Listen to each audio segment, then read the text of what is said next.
Hello guys, welcome to Super Harry. Today we have an incredible story for you. What if Hogwarts wards showed Harry 1200 love potions in Ginny's cauldron and Ministry arrested Molly? If you enjoy the video, please like and subscribe. Let's get into it. Chapter 1, The Ward Scan. The thing about Hogwarts was that it remembered everything. Not in the way a person remembered, not with the soft edges of nostalgia or the selective mercy of forgetting. The castle remembered the way stone remembered pressure, the way deep water remembered heat. Every spell ever cast within its walls left a mark, the way lightning left a mark on sand, fusing the grains into something new and permanent. Professors liked to say the castle was alive, and they meant it as a charming metaphor, something to make first years feel wonder rather than unease. But Harry Potter had lived within those walls long enough to understand it wasn't a metaphor at all. Hogwarts was alive. And on the morning of October 14th, it was paying very close attention. Harry noticed something was off before breakfast. He'd been awake since 5, which wasn't unusual anymore. Sixth year had arrived with a particular brand of relentless pressure, NEWT coursework, Dumbledore's private lessons, Quidditch captaincy, and the ever-present weight of a prophecy that he'd stopped reciting to himself because saying it too many times had started to make it feel like something he'd invented. He'd been sitting at his desk in the dormitory while Ron and Neville slept, working through a potions essay with Slughorn's curling annotations in the margins, when the usual low hum of the castle shifted. It wasn't a sound exactly. More like a pressure change, the way the air felt before a storm rolled in over the Black Lake. Harry set down his quill and looked at the stone wall beside his bed. The enchantments embedded in the mortar, he could almost see them, which was new, a thing that had been happening more frequently since the summer, pulsed once, slow and deliberate, like a heartbeat deciding to wake up. He pressed his palm flat against the wall. The stone was warm. "That's strange," he said to nobody. He filed it away and went to breakfast. The great hall was already half filled when he arrived, the October sun doing its best through the enchanted ceiling, which had decided this morning to reflect a sky of bruised purple and reluctant gold. Harry dropped into his usual seat between Hermione and Neville, across from Ron, who was already on his second plate of eggs and looked aggressively undisturbed by the state of the universe. "You're up early," Hermione said without looking up from advanced magical theory, her quill moving in the margin. "Couldn't sleep." Harry poured himself tea and watched the Slytherin table across the hall. Draco Malfoy was talking too quietly to Crabbe and Goyle, his eyes moving around the room with that new watchfulness he'd developed over the summer. Harry noticed it every morning. Whatever Malfoy was doing this year, it was consuming him in a way that made the usual posturing feel absent. "The castle's doing something," Harry said. That got Hermione to look up. "What do you mean?" "The wards. They felt active. This morning. More than usual." She considered this with the seriousness she gave everything. "Active how? Reactive, or, like they were looking for something?" He picked up a piece of toast. "Or found something." Ron looked over. "Mate, the castle's always doing something. Last week the fourth-floor corridor smelled like a bakery for 3 days and nobody could explain it." "That was different," Harry said. "You could feel the wards." Hermione set her quill down fully now, and Harry recognized that as significant. Hermione didn't put her quill down for nothing. "Harry, most people can't feel the Hogwarts wards. Not actively. The headmaster can, and the deputy, and that's generally it." "Well." Harry took a bite of toast. "Good morning." She stared at him. He ate his toast. The ministry officials arrived at 9:30. Harry was in charms, watching Flitwick demonstrate the fine motor control required for the 7th-year variation of Evanesco, which they weren't technically supposed to be learning yet, but Flitwick had a habit of running ahead when he found a class interesting. When the door opened and Professor McGonagall walked in with the expression she reserved for situations she found deeply distasteful but professionally necessary. Behind her were 4 people Harry didn't recognize immediately, though their robes marked them, 3 Aurors in the standard travel dark charcoal, and 1 woman in ministry purple with a clipboard and an air of absolute bureaucratic certainty about her. Behind them, notably, was Albus Dumbledore, who looked, and Harry noticed this with some interest, very calm in the way that he specifically got when he was choosing calmness deliberately. Flitwick stopped mid-demonstration and stepped aside without being asked. "Students," McGonagall said, and her voice had that edge that meant pay attention and do not test me, "there will be a brief interruption to your lesson. Please remain in your seats." Her eyes swept the room once and landed on Harry for just a moment. "All of you." The ministry woman stepped forward. She had iron-gray hair pulled back so tightly it seemed to hold her expression in place. "I am Assessor Vivian Price of the Department of Magical Law Enforcement's Regulatory and Compliance Division. This is a scheduled and fully authorized ward assessment of Hogwarts School under Section 14, Paragraph 3 of the Magical Premises Protection Act. Your cooperation is expected and legally required." Nobody said anything. Dean Thomas, sitting behind Harry, wrote something on his parchment and passed it to Seamus. Harry didn't need to read it to know the gist. "The assessment will scan all active magical signatures within the castle's boundaries," Price continued, looking at her clipboard rather than the room. "Any anomalous or regulated substance signatures will be flagged and investigated accordingly. This will take approximately 20 minutes. You may continue your lesson." She moved to the corner of the room and touched her wand to the stone wall in a specific sequence. The 2 silent Aurors took positions at the door. The third, a tall woman with a long braid of dark hair who Harry thought he recognized from the Battle of the Department of Mysteries, stood near Dumbledore, not beside him, Harry noted, but near. Watching. Flitwick attempted to resume the lesson. Nobody was really paying attention. Harry watched the walls. The pulse was back, stronger now, unmistakably responsive to what Price was doing. The castle's wards weren't just accepting the ministry's probe. They were engaging with it, matching it, and somewhere deep in the resonance Harry could feel building through the stone floors and up through the soles of his shoes, Hogwarts was doing what it had done for 1,000 years. It was being honest. The 20 minutes passed with the slowness particular to rooms where everyone is pretending to do something else. Then Price's clipboard began to glow. It started as a soft amber, normal, the color of background magical residue, the kind that built up anywhere people practiced spells regularly. Then it shifted to orange, which made Price's fingers tighten on the clipboard. Then it went red. Harry had never seen a ministry compliance tool go red before. He suspected, from the way McGonagall's jaw set and the way Dumbledore's eyes lost their usual warmth and became something older and more serious, that this was not a common occurrence. "Assessor," one of the Aurors said quietly. "I see it." Price was already moving, the clipboard raised, following the direction of whatever signal was pulling at it. She walked out of the Charms classroom without ceremony or explanation, and the Aurors followed, and Dumbledore followed them, and McGonagall gave the class a look that said stay here with enough force that it functioned as a binding contract and walked out as well. Flitwick stood at the front of the room looking at the door for a long moment. "Right," he said. "Let's take a short break." Harry was out of his seat before the words fully landed. He was good at following people without being seen. It was one of the more practical skills his childhood had given him, refined across 5 years of navigating Hogwarts corridors with various degrees of invisibility cloak availability. He didn't use the cloak now, it was in his trunk. He used the instinct instead, the thing that knew how to move quietly along walls and around corners, and he followed the sound of official footsteps through the castle while his mind ran ahead, trying to calculate trajectories. They were heading down. Dungeons level. Potions corridor. He understood, suddenly and completely, what the castle had found. The dungeon corridor was cold in the way it always was, the torches guttering in the draft from the lake-level ventilation shafts, the stones damp and darkened. Price had stopped outside the door of a classroom that wasn't Slughorn's main teaching room, it was one of the side preparation rooms, the one students could book for independent study and advanced brewing.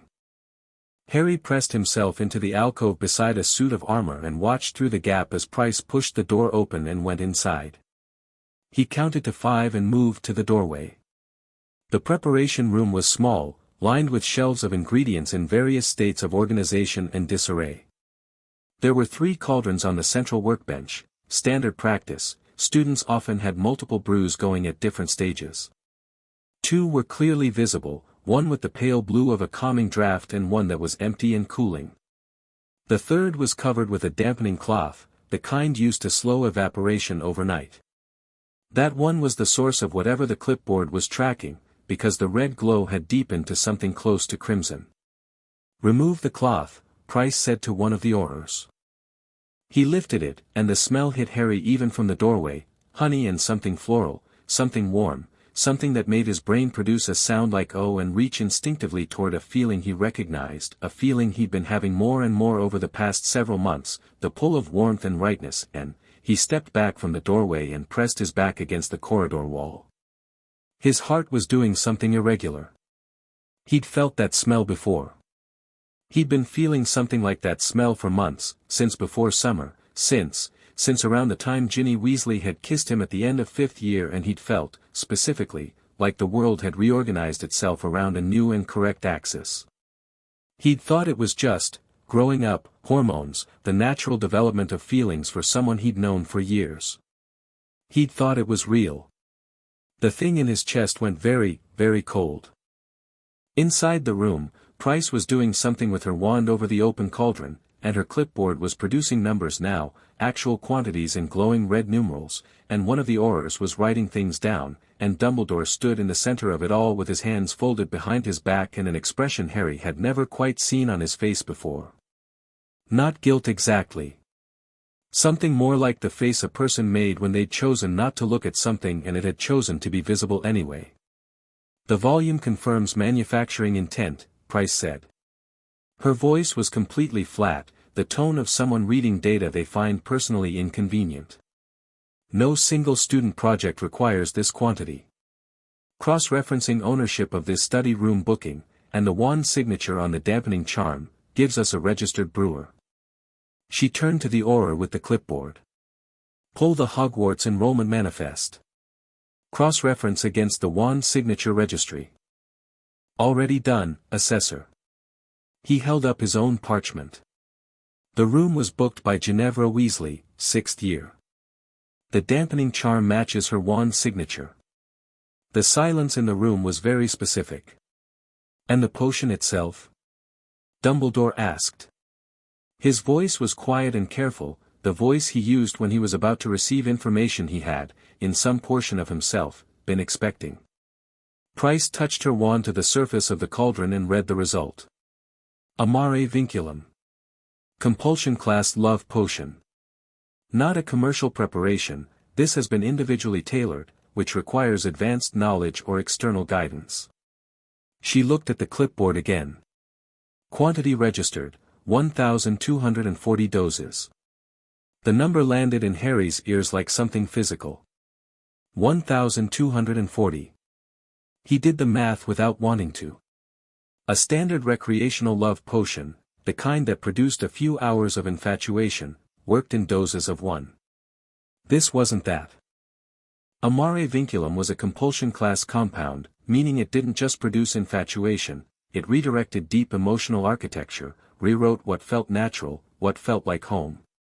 A sustained compulsion class program, administered across months in small repeated doses, didn't feel like a potion at all. It felt like falling in love. 1,240 doses, Harry said from the doorway. Everyone turned. Price looked unsurprised in the way of someone who had been in the ministry long enough to expect the unexpected. The aurors moved slightly but not aggressively, because what they were looking at was a 16-year-old boy standing in a corridor, and he was completely still. Dumbledore looked at him with something that might have been grief. "Harry," he said. "That's enough for a daily dose over 3 years." Harry's voice came out very even. He was distantly aware of this being strange, some part of him had expected his voice to shake. "Or a twice-daily dose over 18 months. Either way it's not a week's project." This wasn't for a class assignment. Mr. Potter, Price said, and her voice shifted half a register, losing some of its bureaucratic flatness. I think it would be best if you went with, what's the intended target? Harry asked. The compulsion tailoring. There's always a target anchor in a batch this large. Who is it anchored to? Price looked at Dumbledore. Dumbledore looked at Harry with those old, tired eyes and said, very quietly, you already know the answer, my boy. I want to hear it said. Price turned to her clipboard. The anchor signature in the tailoring matrix is registered to Harry James Potter. The potion was designed specifically to affect only him. The corridor was very quiet. Somewhere distant, the sound of the lake filtered through the stone. Thank you, Harry said. He walked away. He didn't go back to Charms. He went to the Black Lake. The grounds were empty at this hour, the grass cold and slightly wet, the lake's surface dark and restless under the October sky. Harry sat on the stone bank where he and Hagrid used to talk, where he'd sat the night before the first task of the Triwizard Tournament, and he stared at the water and let himself feel the shape of what he'd just learned. It wasn't grief, exactly. He'd had grief, real grief, the kind that came with Cedric and Sirius, the kind that had a face and a voice attached and left a specific absence. This was something different. This was more like standing in a room you thought you knew and discovering the walls were painted canvas over empty air. He thought about every moment with Ginny since 5th year. The pull he'd felt during the Gryffindor Quidditch matches, sitting in the stands watching her fly and feeling something warm unfold in his chest like a flag. The way her presence in a room had started to register as significant, as important, before he'd even consciously noticed her. The way arguments with Ginny had felt charged and alive in a way arguments with no one else did. The way kissing her in the common room after the Quidditch Cup had felt so absolutely, perfectly right. He pressed the heels of his hands against his eyes. He couldn't tell, and that was the cruelest part. He couldn't surgically separate what had been his and what had been administered. The feelings existed in him and they felt real and he had no way of knowing, not standing here, not without a full diagnostic, which of them had grown in soil that was his own. The cruelty of it was precisely that. He heard footsteps and looked up. Hermione was crossing the lawn toward him, her robes pulled close against the wind, her face carrying that expression she only wore when she had already analyzed the situation and found it worse than she'd initially feared. Behind her, Ron was moving at a pace that suggested he'd been running and was now trying to look like he hadn't. They sat down on either side of him without asking for permission. Flitwick, let us go, Hermione said. When word spread. Word spread fast. It's Hogwarts. She paused. Harry, I need to ask you something and I need you to know I'm not asking to hurt you. I'm asking because I already know the answer but I need you to hear yourself say it. How long have you been concerned? She exhaled. Since April. The way you looked at her during Quidditch changed overnight. You're not subtle about how you look at people, Harry, and one day it was like a switch. And I wanted to think it was just normal. That you just noticed her. You should have said something. I know. Her voice was very small. I was afraid I was wrong. And I was afraid of, she stopped. I was afraid of what it would do to you to be wrong about it. Ron was staring at the lake with an expression Harry had never seen on him. Ron's face was usually expressive to the point of transparency, delight, alarm, outrage, amusement, all sitting on the surface of him like weather. Right now he was completely still and Harry could feel the effort it cost him. Ron, Harry said. Don't. Ron's voice came out rough. Don't do the thing where you tell me it's all right. I wasn't going to. Because it's not all right. Ron picked up a stone from the bank and turned it over in his hands. She's my sister. I grew up with her. And if he stopped. His jaw worked. Did my mum know, Harry? Because that's the question, isn't it? Where does a 16-year-old girl get 1,200 doses of a compulsion class? His voice broke slightly on the word and he stopped and recovered it. Where does she get that from? Who helped her make it? Who taught her to tailor it?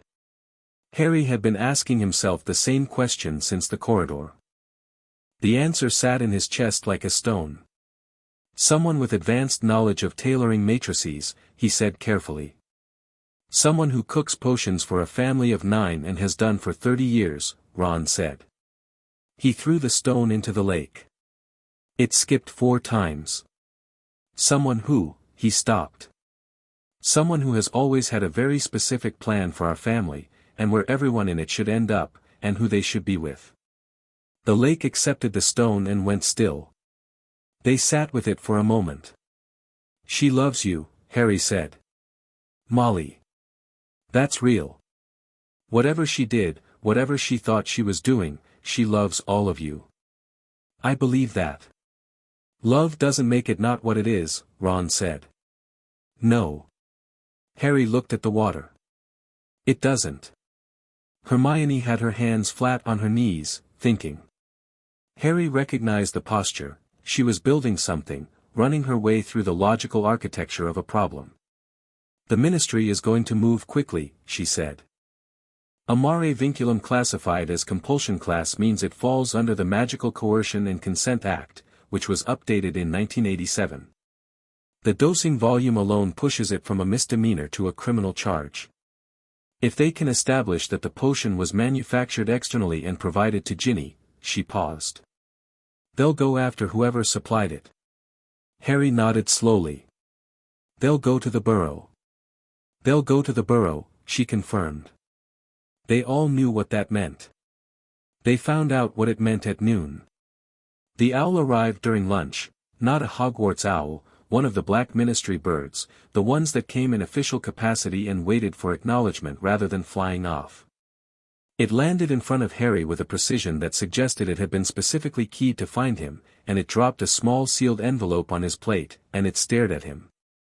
He broke the seal and read it. It was a formal notification, the kind that came on ministry parchment with the ministry seal in gold at the top. By authority of the Department of Magical Law Enforcement, this notification confirms that Molly Euphemia Weasley, of the Burrow, Ottery St. Catchpole, has been taken into ministry custody at 11:22 this morning for questioning in connection with the manufacture and distribution of a mare vinculum, a controlled compulsion class substance, in violation of, Harry said it. Down. Ron had been watching him read. Harry slid it across the table without speaking, and Ron picked it up, and Harry watched his friend's face as he read it, watched the way the color left Ron's cheeks and didn't come back, watched the way his hands very slightly stopped being steady. Ron folded the letter carefully. Then he stood up, said, "Excuse me," to nobody in particular, and walked out of the great hall. Harry waited 3 seconds and followed. He found Ron in the corridor outside, standing with his back against the wall, staring at the opposite stone with the look of a person trying to hold something very large inside a space that wasn't built for it. Harry stood beside him. He didn't say anything. Sometimes the most useful thing you could do for a person was be physically present and not require them to perform being all right. After a while Ron said, "She was always so sure about everything. About how things should work. Who belonged where, who was right for who, what a proper family looked like." He swallowed. She used to tell Ginny that Harry Potter was a good man and a good match and that if Ginny was sensible, he stopped. I thought she was just being, I thought it was normal mum stuff. It probably started as that, Harry said. The wanting. Before it became the doing. That doesn't help as much as you think. No. But it helps me understand it. Ron looked at him finally. You're not screaming. I expected you to be, I don't know. More. Harry considered this. I think I'm saving it, he said honestly. I think there's a version of this where I scream. But right now I'm trying to understand what's actually real. That takes some quiet. Ron was quiet for a moment. Then he said, with enormous difficulty, I'm sorry, Harry. You didn't do anything. She's my family. That's not the same as doing something. Ron pressed the back of his head against the wall and looked at the ceiling. What happens now? Harry thought about the wards pulsing that morning, the castle's deep honesty about what it had found. He thought about the ministry notification with its formal language and its gold seal. He thought about being 16 and having had his feelings managed for months like a garden someone else was pruning. Now I find out what's actually mine, he said. And then I do something about it. He meant it practically. In the way that, at 16, having just discovered you'd been systematically dosed with a compulsion potion over a period that could be measured in years, the first order of business was medical. You needed to know what had actually been done and how deep it went. You needed a healer who specialized in potions-based magical coercion, a diagnostic that covered every layer of your current emotional and magical state, and a detox protocol tailored to the specific compound. Harry knew exactly one person who would know how to arrange all of this immediately, without waiting for the Hogwarts administration to do it on their timeline, without letting the ministry decide how quickly it happened. He went to find Dumbledore. The headmaster's office smelled of sherbet lemons and old parchment and something deeper, cedar, or the memory of cedar. The portraits of former headmasters were awake, which Harry had expected, watching him with varied expressions. Phineas Nigellus Black, he noticed, was pretending to sleep and not doing a very convincing job of it. Dumbledore sat behind his desk with his hands folded and said nothing as Harry sat down across from him. Harry looked at him steadily. How long did you know? Dumbledore was quiet for a moment. The kind of quiet that was not evasion but genuine consideration. I noticed certain patterns in your behavior toward Miss Weasley. They presented themselves to my attention approximately 8 months ago. And you didn't say anything. I did not have proof. I had a suspicion. Dumbledore's blue eyes were very direct. And I made a choice that I will not dress up as wisdom. I chose not to act on the suspicion because I believed, incorrectly, as it turns out, that if I was wrong, the damage of making such an accusation would be irreparable. And because some part of me, Harry, felt that your happiness, whatever its origin, was something you deserved, after everything. Harry let that sit between them for a moment. That was a decision made for me, he said. About my own feelings. My own mind. I think you can see why I find that unacceptable, Dumbledore said quietly. Yes. I can see it. And I will not ask you for understanding I haven't yet earned. It was the most direct acknowledgement of fault Harry had ever heard from Albus Dumbledore, and it landed differently than he'd expected. He didn't feel satisfaction. He felt something more complicated, the recognition that Dumbledore's flaw and Molly Weasley's flaw were the same flaw, scaled differently. The belief that love justified oversight. That caring for someone entitled you to manage what they felt.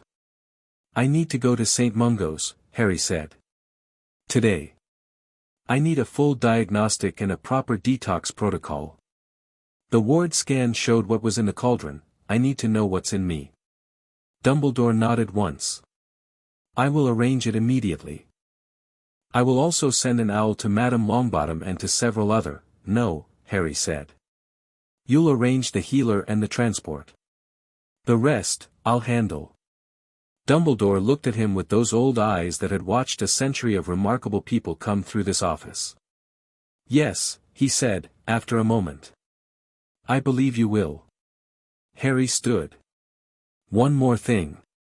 He looked at the portraits on the walls, at the old headmasters watching with varying degrees of interest. At Phineas Nigellus, who had given up pretending to sleep. The Potter Lordship. The ring. It's been sitting in the family vault since my parents died. I'd like the key to that vault, and I'd like it today. The silence in the office changed texture. Harry, Dumbledore said, and for the first time he sounded genuinely uncertain about something, that is, of course, it is entirely your right, but you should know that, is it in the vaults at Gringotts? Yes, but, and am I of magical majority under emergency inheritance protocols if I petition the Wisengamot as the sole living heir of a noble house? Harry had done his reading over the summer. Some of it had been boredom. Some of it, he could see now, had been instinct. Because I know I am. The answer is yes. Dumbledore looked at him for a long moment. Then, slowly, he opened his desk drawer and removed a small iron key and set it on the desk between them. Harry picked it up. For what it's worth, Dumbledore said quietly, I think James would have done exactly this. In exactly this way. Harry pocketed the key. I'll be back for dinner. He walked to the door and paused with his hand on the frame. Outside, he could hear the castle, the hum of it, the deep warmth of it, the ancient honest pulse of a building that had chosen today to tell the truth. He stood there for a moment and felt it, the way you felt solid ground after a long time at sea, the specific relief of something real underfoot. Professor, he said without turning, when I find out what was done to me, exactly how long, exactly how much, I'm going to act on it. I want you to know that in advance. I won't be asking permission and I won't be waiting for the ministry to move at their pace. I know, Dumbledore said. And I won't be angry at Ron. Whatever happens with his family, that's not on him. I know that too. Harry stepped out into the corridor, where Hermione and Neville were waiting. Neville, because Hermione had apparently decided she needed someone who could help her monitor the Gryffindor common room while she was managing everything else, and Neville, to his credit, was simply standing there with the quiet readiness he'd developed since the Department of Mysteries, as if he'd already decided that wherever Harry was going, it was probably the right direction. Well? Hermione said. We're going to St. Mungo's this afternoon. Harry looked at both of them. I need you to keep things stable here. Ron is going to need somewhere to be that isn't full of people asking him about his mother. Neville nodded without hesitation. I'll make sure the common room is manageable. The Gryffindor rumor mill is already turning, Hermione said. We have maybe 3 hours before the entire school knows the details. Then make sure the details are accurate, Harry said. I'd rather people know what actually happened than whatever version fills the vacuum. He looked down the corridor, at the stone floor, at the torchlight playing across 1,000 years of careful enchantment. Somewhere deep in the castle, in the dungeons, in a preparation room with a covered cauldron, Hogwarts had done what it always did. It had told the truth. And Harry Potter, who had spent most of his life having various people decide what truths he needed to know and when, and in what doses, and in what form, was finding that the truth, even this particular cold and specific truth, felt better than the alternative. It felt like something he could build on. He walked toward the castle doors, one hand around a small iron key that had been waiting in a vault for 15 years, and he didn't look back. Chapter 2, The Depth of It. Mungo's Hospital for Magical Maladies and Injuries smelled like a combination of antiseptic dittany and something floral that was presumably meant to be calming and mostly just made you aware of how aggressively someone wanted you to be calm. The welcome witch on the 4th floor didn't blink when Harry arrived with Dumbledore's letter of authorization and asked to see the potions coercion specialist. Either she'd been briefed, or she was very good at her job. Harry suspected both. He was shown to a private examination room on the 4th floor, spell damage ward, which was where they put anything that wasn't a straightforward curse or a broken bone, anything that required the kind of careful unpeeling that took time and a very particular kind of expertise. The room was small and white and had a window overlooking Diagon Alley, the shop fronts below going about the business of a Tuesday morning with perfect indifference to the situation 4 floors above. The healer who came in was named Aldrich Voss. He was perhaps 50, with close-cropped gray hair and the slightly detached manner of someone who spent most of his working life dealing with situations that would have horrified anyone less experienced. He read Dumbledore's letter, set it down, looked at Harry with professional directness, and said, "Tell me what you know about the compound." Harry told him. All of it, the ward scan results, the classification, the quantity, the tailoring. He laid it out in order, efficiently, the way he'd learned to brief Dumbledore in their private lessons, and Voss listened without interrupting and made notes in a small leather journal with a self-inking quill. A mare vinculum with individual tailoring, Voss said when Harry finished. He didn't editorialize on this. When do you estimate dosing began? Best guess is sometime late in my 5th year. April or May. Maybe earlier. And you noticed nothing anomalous in your emotional responses before that point toward the suspected target? Harry thought about it carefully. Ginny Weasley at 11, a small girl trying not to stare at him at King's Cross. Ginny at 12, possessed by a fragment of Voldemort's soul, lying on the chamber floor. Ginny across the years, funny, sharp, capable, someone he'd been fond of the way you were fond of a friend's younger sibling. Normal. Natural. Warm and without weight. No, he said. Before that point, nothing that went beyond, just knowing her. Liking her as part of the Weasley family. Nothing that was specifically directed. And afterward? Afterward it was, he searched for words. Specific. Waited. Every time she was near there was this pull, this sense that she was the most important thing in the room. Which I interpreted as normal attraction developing normally, Voss said, without judgment. Yes. Voss nodded and uncapped a second file from the tray beside him. I'm going to perform a layered diagnostic scan. Standard first, then deep tissue magical analysis, then an emotional architecture mapping. The last one is somewhat unpleasant. Not painful, but it requires you to be still and not resist what you feel, which most people find difficult. I've sat in a graveyard while someone used an unforgivable on me, Harry said. I can handle unpleasant. Voss looked at him over his notes. Yes, he said, I imagine you can. He picked up his wand. Hold still. The standard diagnostic took 5 minutes and produced a ribbon of diagnostic runes that Voss read with the speed of long practice. He hummed once, softly, which didn't tell Harry much, and then moved to the deep tissue analysis, which involved a series of wand movements that Harry recognized from the visual as healer-specific sequences not part of standard spell curriculum. The wand work was intricate, and the spells produced a color response in the air above Harry's chest, blue for baseline magical resonance, which was normal, and then a slow, creeping amber that moved from the center outward like heat spreading through metal. There, Voss said, very quietly. That's it. Harry looked at the amber spreading through the diagnostic field above him.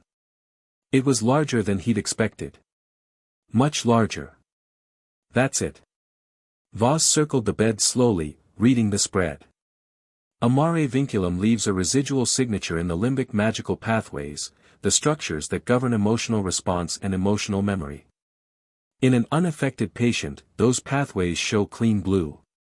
In you, he gestured at the amber, which had now spread to cover most of the diagnostic field. The saturation level indicates long-term, sustained, repeated dosing. The compound hasn't merely produced a temporary effect. In sufficient doses over sufficient time, it creates what we call a compulsion groove, a worn pathway in the emotional architecture that the mind begins to use as default, because it's the easiest route. Harry stared at the amber. How long? Voss cross-referenced several points in the spread with his notes. Based on the saturation and the depth of the groove formation, he paused. Minimum 18 months. Likely closer to 2 years. The room was very quiet. 2 years. Which meant it had started before 5th year. Before the kiss. Before the feeling he'd thought had begun at the end of 5th year. It had started before that, started when he was 14, 15, started so early that the entire context of his emotional development in that period had been shaped by it. 2 years, he said. Possibly a little more. The earliest traces are difficult to date precisely because they've been absorbed into the baseline architecture. What I can tell you with confidence is that the compound was administered in small, carefully calibrated doses over an extended period. This is not the work of an amateur. This is the work of someone with significant expertise in both the brewing of compulsion class potions and the theory of long-term emotional conditioning. Harry thought of Molly Weasley in her kitchen at the Burrow, surrounded by the smell of home-cooked food and the steam of a dozen projects at once, comfortable and absolutely in her element. He thought of how natural it had always looked. How much like love it had always felt. Can it be reversed? He asked. Yes. With appropriate treatment, the compulsion grooves can be reprogrammed, gradually, through a course of clarity drafts and targeted magical therapy. The limbic pathways will re-establish their natural contours over time. Voss met his eyes directly. I want to be honest with you about what that process feels like. Please. The feelings you have had, toward the target of the compulsion. During and after detox, you will not be able to immediately distinguish which feelings were induced and which, if any, were genuinely your own. The brain doesn't come with a clean separation of before and after. What typically happens is that the intensity diminishes, the compulsive pull, the sense of specific overwhelming importance, and what remains beneath it, if anything, will be quieter. Smaller. Less certain. So I'll lose the certainty. The false certainty, yes. What you'll gain is the ability to actually feel what you actually feel, without a compound deciding the weight and direction of it for you. Harry looked at the window. Down on Diagon Alley, someone was walking a small dog past the apothecary. The dog stopped to investigate something on the pavement with enormous investment. The normalcy of it was almost funny. Start the detox, he said. The emotional architecture mapping was the worst part, not because it was painful but because it required him to hold still while the diagnostic spell moved through his memories, and the memories it pulled to the surface were not the ones he'd have chosen. Fragments of the past year played across his awareness like reflections on disturbed water, Ginny laughing at something in the common room, Ginny flying, Ginny looking at him across the great hall with that particular look, and every single one of them soaked in that amber warmth that he could now identify, specifically, as something that had been given to him without his knowledge. He held still. He didn't resist. He breathed through it. Afterward Voss administered the first round of clarity draft, which tasted like cold iron and lemon, and gave him a written protocol for the subsequent doses, and spoke to him for another 20 minutes about what to expect as the detox progressed. The amber in the diagnostic field had already shifted slightly, not gone but lighter, the way a bruise looked on the third day instead of the first. One more thing, Voss said, as Harry was pulling on his robes. The tailoring matrix in the compound. I took a secondary sample for analysis. The tailoring work is extraordinarily precise. The kind of precision that requires not just knowledge of the target's magical signature but access to it. Sustained access. He looked at Harry carefully. Someone who had proximity to you over years would need to have taken deliberate magical samples, hairs, skin cells, something with a personal signature, to construct this level of specificity. Harry stopped putting on his robes. Deliberate samples, he said. Deliberate and repeated. To maintain the tailoring as your magical signature matured, they would have needed to update the matrix periodically.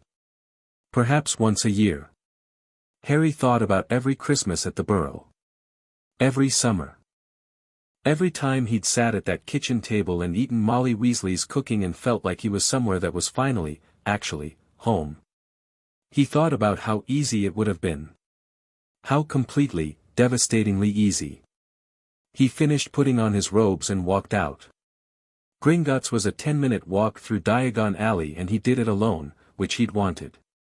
The afternoon had gone pale and thin, the October light doing its best through high cloud cover, the street busy enough to give him the anonymity of movement. Two witches recognized him near Flourish and Blots and he nodded at them without stopping and they had the grace not to follow. The bank smelled like gold and old stone and the particular metallic sharpness of goblin magic, which was a different smell entirely from human magic, more mineral, more precise, less warm. The teller who dealt with him examined the small iron key with the kind of attention goblins gave all things that might be worth their while, ran a claw over its surface, and made a sound that was not quite approval and not quite otherwise. The Potter's secondary vault, the goblin said. Vault 617. Along with the key, access to this vault requires blood acknowledgement from a verified heir of the noble house of Potter. Harry already had his thumb pressed against the small bronze plate before the goblin finished the sentence. The plate pulsed gold. Then the goblin looked at him with something that might, in a goblin, have been respect. Recognized, the goblin said. Heir of the noble and most ancient house of Potter. Ragnarok will escort you. The cart ride was fast and cold and plunged them deep enough into the earth that Harry lost all sense of direction. Vault 617 was in a section of the bank he'd never been to, further down than 687, deeper, the walls down here carved with older patterns, goblin script in styles that predated the bank's current architecture. When the vault door opened, it opened with a sound like a mountain making a decision. It was not a large room, but what it contained was not about volume. The Potter Lordship ring sat on a carved stone stand in the center of the vault, as if everything else in the room, the stacked gold, the shelved documents in their protective cases, the locked box that contained things Harry could feel before he touched it, items of significant magical weight, had arranged itself around it. The ring was simple in the way that things which are genuinely important are simple. A band of gold with the Potter family crest worked in it, a stag in profile, antlers spread, beneath a single star. Old. Warm. Absolutely unambiguous about what it was. Harry picked it up. It slid onto his right hand's index finger like it had been waiting for him specifically, which perhaps it had. The magic in it settled against his skin in a way he could only describe as recognition, not new, but acknowledged, the way you recognized a word in a language you'd spoken as a small child and then forgotten, only to hear it again and feel the meaning arrive ahead of the sound. He stood in the vault for a moment and just felt it. The weight of it.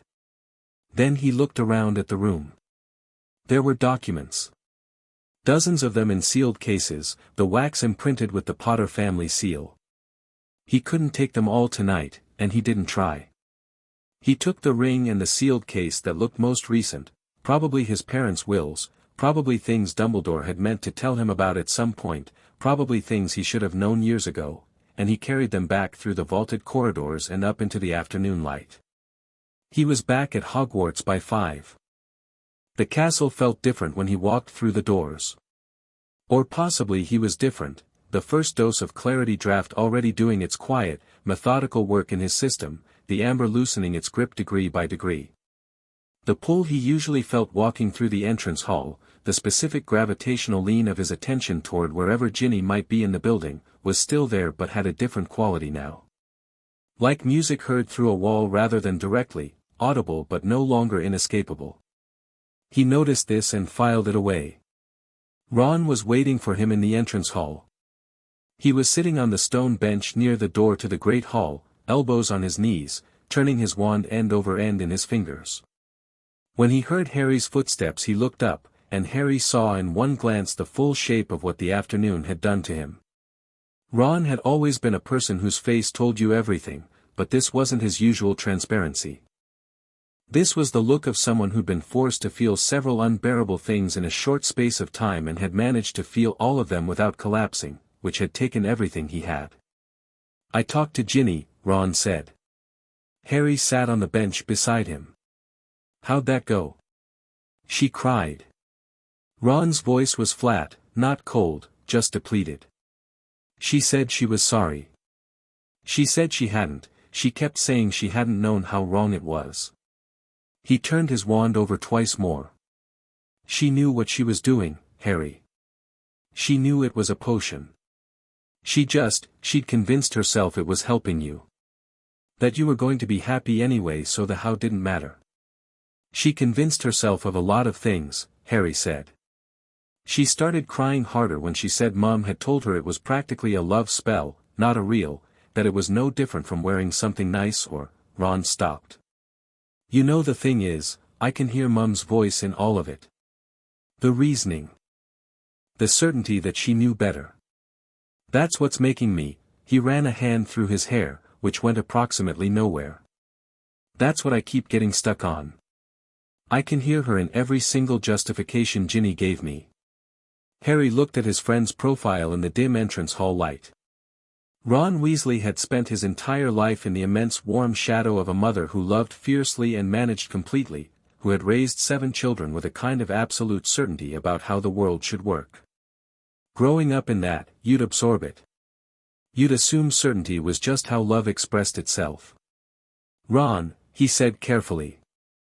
Whatever happens with your mum, whatever the ministry does, whatever the Wiesengemot decides, that's not a reflection of your family. It's not what you are. I know that. I'm not saying it for your benefit. I'm saying it because I actually believe it, and I don't want you to spend the next year apologizing to me." Ron looked at him. Something shifted in his expression. "You went to Gringotts," he said, looking at Harry's right hand. "That's the Potter Lordship ring." Harry glanced at his hand. "Yes. You moved fast. I had time on the cart ride." Harry turned the ring once on his finger. "There are documents in the vault. I haven't gone through them yet. I suspect they're going to be interesting. Interesting like things that should have been addressed years ago and weren't, because someone, multiple someones, made decisions about what I needed to know." He said it without heat. "I'm not angry about that part. I'm just done with it." Ron nodded slowly. "What did the healer say?" About how long?" 2 years minimum," Harry said. "Possibly more." Ron was quiet for a long moment. His jaw did something complicated. "Since you were 14. Around then." "You were 14 years old," Ron said, and the quiet in his voice was worse than anger would have been. "You were at the Triwizard Tournament. You had Voldemort coming back and Cedric and all of it, and at the same time someone was," he stopped. "She was in the stands during the first task." Harry hadn't made that connection yet. He did now. Ginny, 13 years old, watching the Hungarian Horntail. Ginny, whose access to him in that period had been peripheral but real. Ginny, who had not brewed this herself, could not have, at 13, with the expertise Voss had described. No. 14 was too young. Which meant whoever had constructed the tailoring matrix had been planning further ahead than even Harry had calculated. "Ron," he said, "did your mother ever take anything from me? Hair, skin, anything like that? Especially when I was young, when I first started coming to the burrow." Ron stared at him. "What?" "The tailoring matrix required repeated biological samples from me to maintain it as my magical signature matured. Voss explained it. Someone needed to have access to me over years, deliberately." Ron opened his mouth, closed it. He thought about it with the serious, grinding effort of someone searching a memory they don't want to be relevant. Then something crossed his face. "The summer after second year," he said slowly. "You remember you were there for most of August. And Mum, she was fussing over you, she always fussed over you because of how the Dursleys, she cut your hair." He met Harry's eyes. "She said it was too long and she sat you down in the garden and she cut it. And I remember thinking it was funny because you looked mortified. And she was, very careful. About where the pieces went. The entrance hall was very still. She's been planning this since I was 12, Harry said. And there it was, not just a plan born of frustration or opportunistic feeling, but something that had been built quietly and deliberately across years, fitted around the natural landscape of his life, tucked into the routine warmth of a household that had always felt like the closest thing to a real home he had. It was, he thought, one of the most thorough things anyone had ever done to him. More thorough in its way than anything Voldemort had managed, because it had operated precisely in the space where he was most defenseless, in the feeling of being cared for. He sat with that for a moment. He let himself feel the shape of it clearly. Then he stood up. "Come on," he said. "Dinner. And after dinner, I need to read those documents." They were halfway to the Great Hall when Hermione appeared at the top of the stone steps leading down from the library, moving at the speed she reserved for situations where she'd found something significant and needed to tell someone immediately. She had 3 books under one arm, 2 scrolls tucked into her bag, and the specific expression of someone who had been doing research with a sense of moral urgency. "Harry," she said, and then, registering his expression and Ron's, "You talked." "We talked," Harry confirmed. "What did you find?" "The Magical Coercion and Consent Act," she said, falling into step beside him, has very specific provisions for the victim of a sustained compulsion class dosing. You have standing to file an independent petition with the Waisengemot as an injured party, separate from the ministry prosecution. That means you're not just a witness in the ministry's case. You have your own legal standing. She paused. And with the Potter Lordship ring, which I see you have, good, you have a seat on the Waisengemot itself. As Lord Potter, you could technically sit in judgment of your own case. I won't do that, Harry said. Too much conflict of interest. I know, but it means you have standing to demand full disclosure of the ministry's evidence, file independent testimony, and call witnesses the ministry prosecution might not. It changes your position from victim being processed by a system to someone with agency in the process, Harry finished. Exactly. She looked at him carefully. There's something else. The Amare Vinculum provisions in the Act, there's a clause for cases involving noble houses. If the victim is the holder of a noble house lordship and the offense involved deliberate targeting specifically of that person's capacity for autonomous choice, the charge elevates. It's called a house violation. Ron made a sound beside them. Harry recognized it as the sound of someone realizing things were worse than they'd estimated. House violation, Harry said. It's not common. It was written into the law after a case in the 1800s involving an attempt to control a lord's marriage and property inheritance through compulsion magic. The sentence for a house violation conviction in a sustained case is, she hesitated. Hermione. Azkaban, she said quietly. Minimum 5 years. Maximum life, depending on circumstances. The three of them walked into the great hall and sat down, and for a moment none of them said anything. The noise of dinner surrounded them, hundreds of students talking, cutlery on plates, the Weasley twins' products going off somewhere over by the Ravenclaw table based on the laughter, and they sat in a small pocket of absolute quiet. Luna Lovegood materialized beside Harry as if she'd been there the whole time and simply chosen this moment to become visible, which with Luna was not entirely impossible as a theory. You've been to the hospital, she said. Not a question. She sat down across from Harry and served herself a spoonful of potatoes with the serenity of someone commenting on the weather. You look different. Different how? Harry asked. Cleaner, she said thoughtfully. Like a window someone's wiped one side of. You can see through it better now. The other side still has some fog, but you can tell there's a window there. She blinked at him with those wide, silver-gray eyes that always seemed to be looking at something slightly adjacent to what everyone else was looking at. The nargles that have been clouding your emotional center have mostly gone. That's good. Neville, sitting on Luna's other side, caught Harry's eye and gave the small nod he gave when Luna said something that was clearly metaphorical nonsense and also completely accurate. I'm going to need your help, Harry said to Luna. She looked up from her potatoes. With what? Reading people. You notice things before everyone else does. Over the next few weeks there are going to be people who react to all this, and I need to know who's reacting which way. He paused. Specifically, I need to know who knew about this and stayed quiet. Luna thought about this with the gravity she gave important questions. Yes, she said.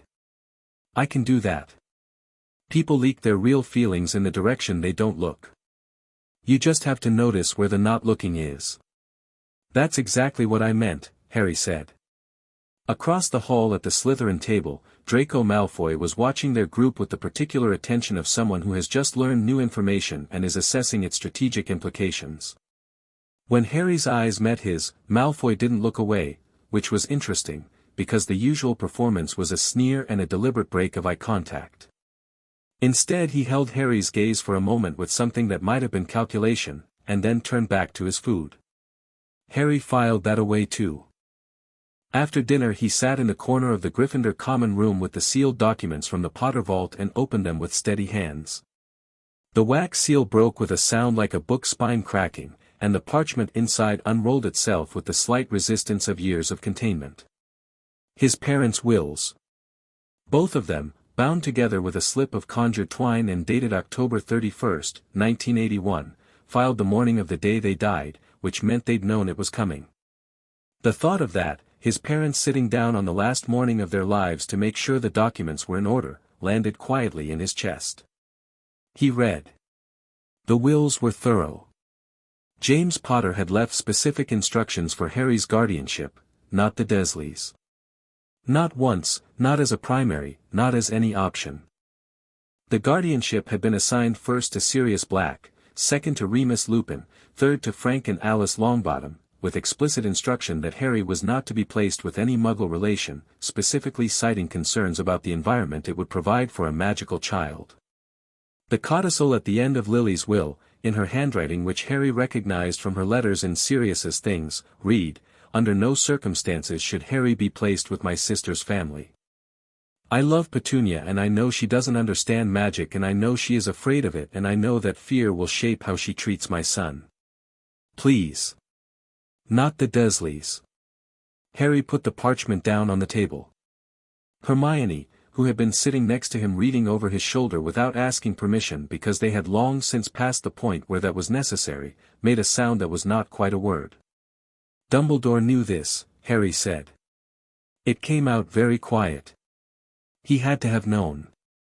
He was executor of record on both wills, it's his signature at the bottom of each one. He placed me with the Dursleys anyway. The blood protection, Hermione said, and her voice had the tone she used when she was about to say something she wished wasn't true. Your mother's sacrifice created a protection tied to blood, to Petunia, as her closest living blood relative. Dumbledore chose the protection over the explicit instructions. He chose what he thought was safest over what my parents wanted, Harry said. For me. About my life. He looked at the parchment in his hands. His mother's handwriting. Please. Not the Dursleys. A request that had gone unanswered for 15 years while he slept in a cupboard under a staircase. Every adult in my life has done some version of this, he said, without particular inflection.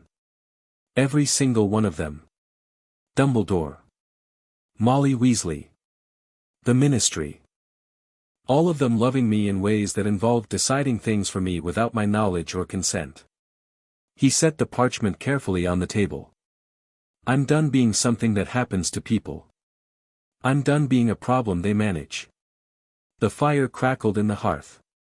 Most of the common room had emptied out, it was late, and word of the day's events had produced a particular kind of exhausted tension that sent people to bed early. Hermione and Neville were still there, and Ron, who had come in an hour ago and sat in the armchair by the window with an expression that said he was thinking hard and didn't want to talk yet. Hermione was very still beside Harry. What are you going to do? She asked. The Wisengamot hearing for Molly Weasley is going to happen within the next 2 weeks, the Ministry will want to move quickly to avoid the story getting more complicated. I'm going to attend as Lord Potter. I'm going to testify. I'm going to make sure the full scope of what was done is on the record. He looked at the fire. And before that, I'm going to have a very honest conversation with Albus Dumbledore about my parents' wills. He won't like that. He'll respect it. Harry paused. He's capable of being honest when someone requires it of him. He just almost never has anyone require it. Ron spoke up from the window without turning around. What about Ginny? The common room held its breath. She made choices, Harry said. She's 17. She understood enough to know it was a potion. Whatever she told herself about why it was acceptable, she knew. There are consequences for that and those consequences are real. He paused. I'm not going to destroy her. I'm not interested in that.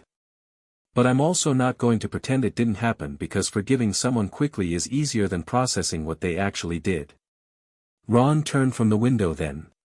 His face was tired and honest. Thank you, he said. For what? For saying it straight. I think I needed to hear someone say it straight. He rubbed his eyes. She's going to face a formal review from the school, isn't she? For the independent study room booking.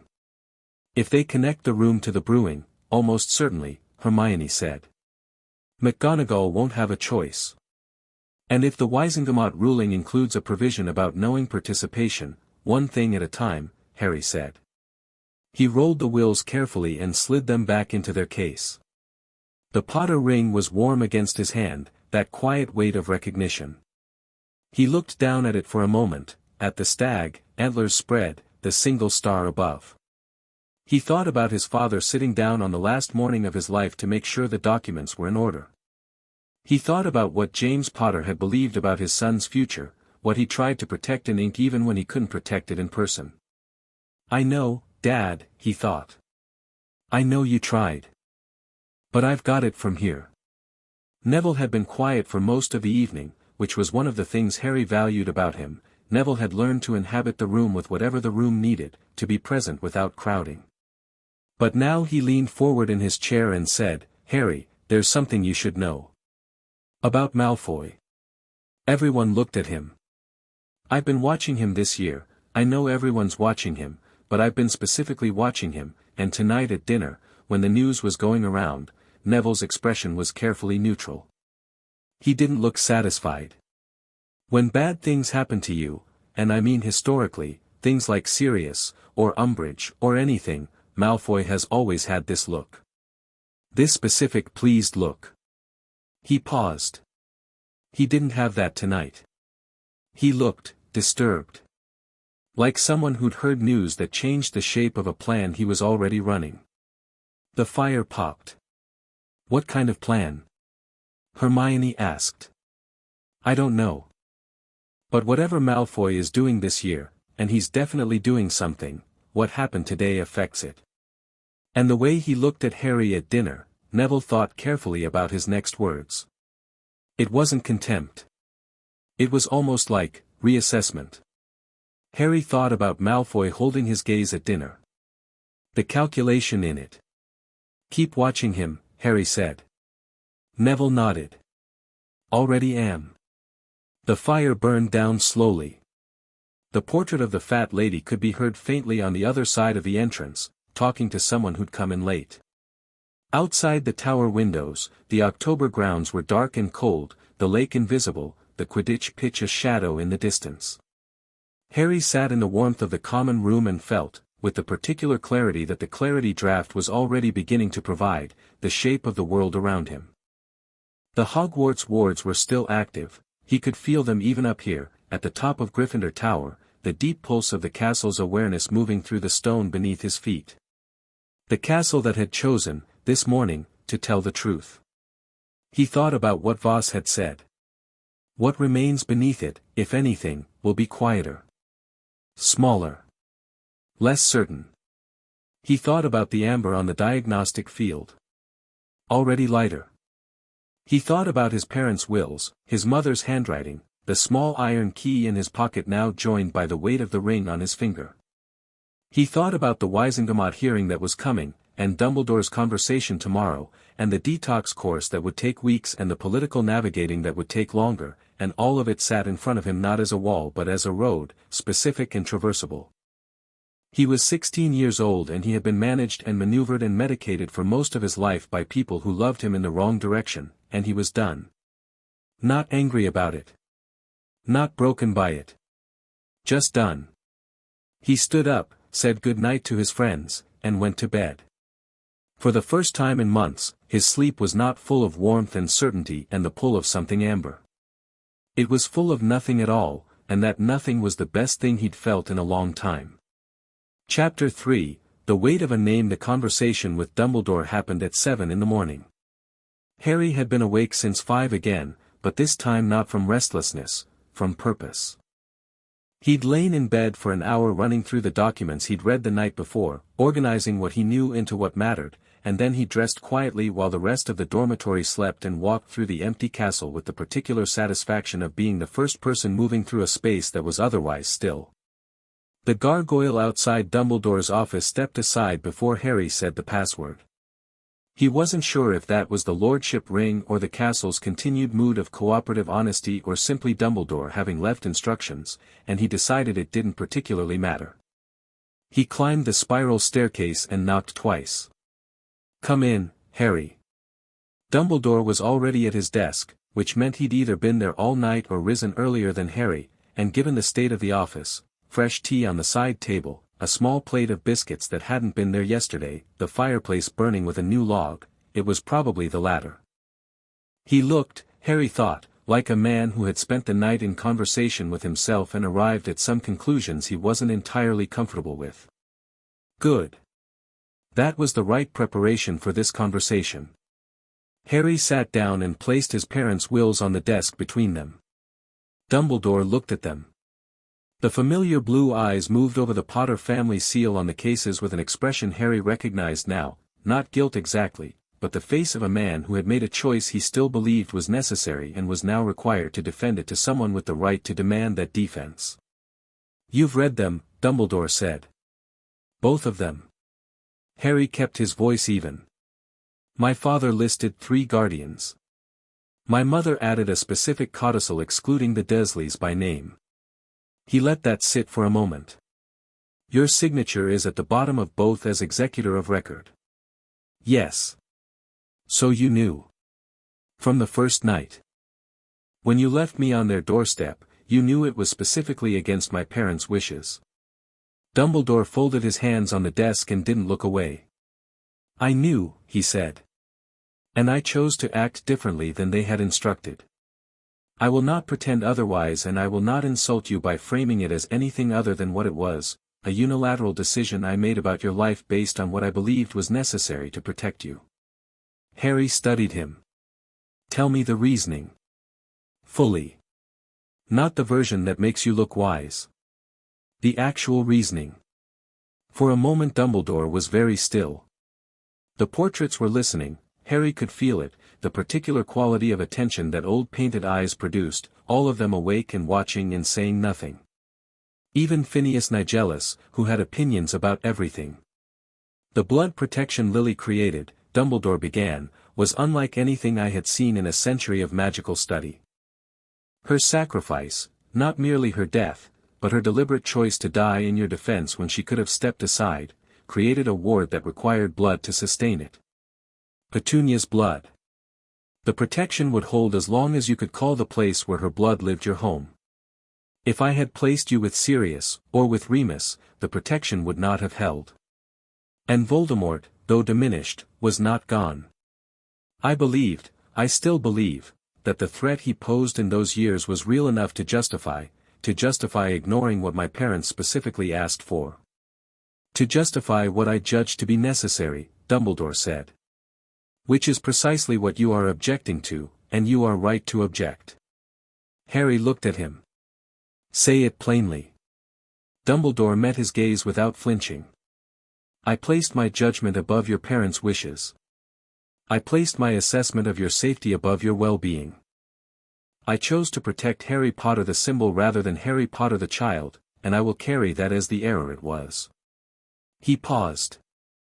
"I am telling you this now because you deserve to hear it said plainly, and because I believe you are owed plainness by the people who have managed your life without your consent.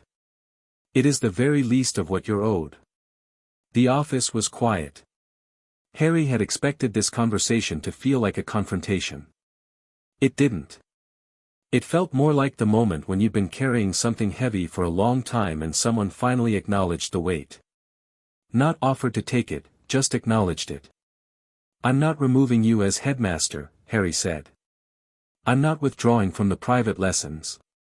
I'm not interested in dismantling what we've built in terms of Voldemort, that's still the work, and we both know it." He picked up the wills and put them in his bag.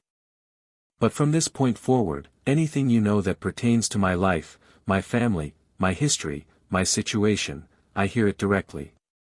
Not when you think I'm ready. Not when it's strategically convenient. When I ask." "Agreed," Dumbledore said immediately.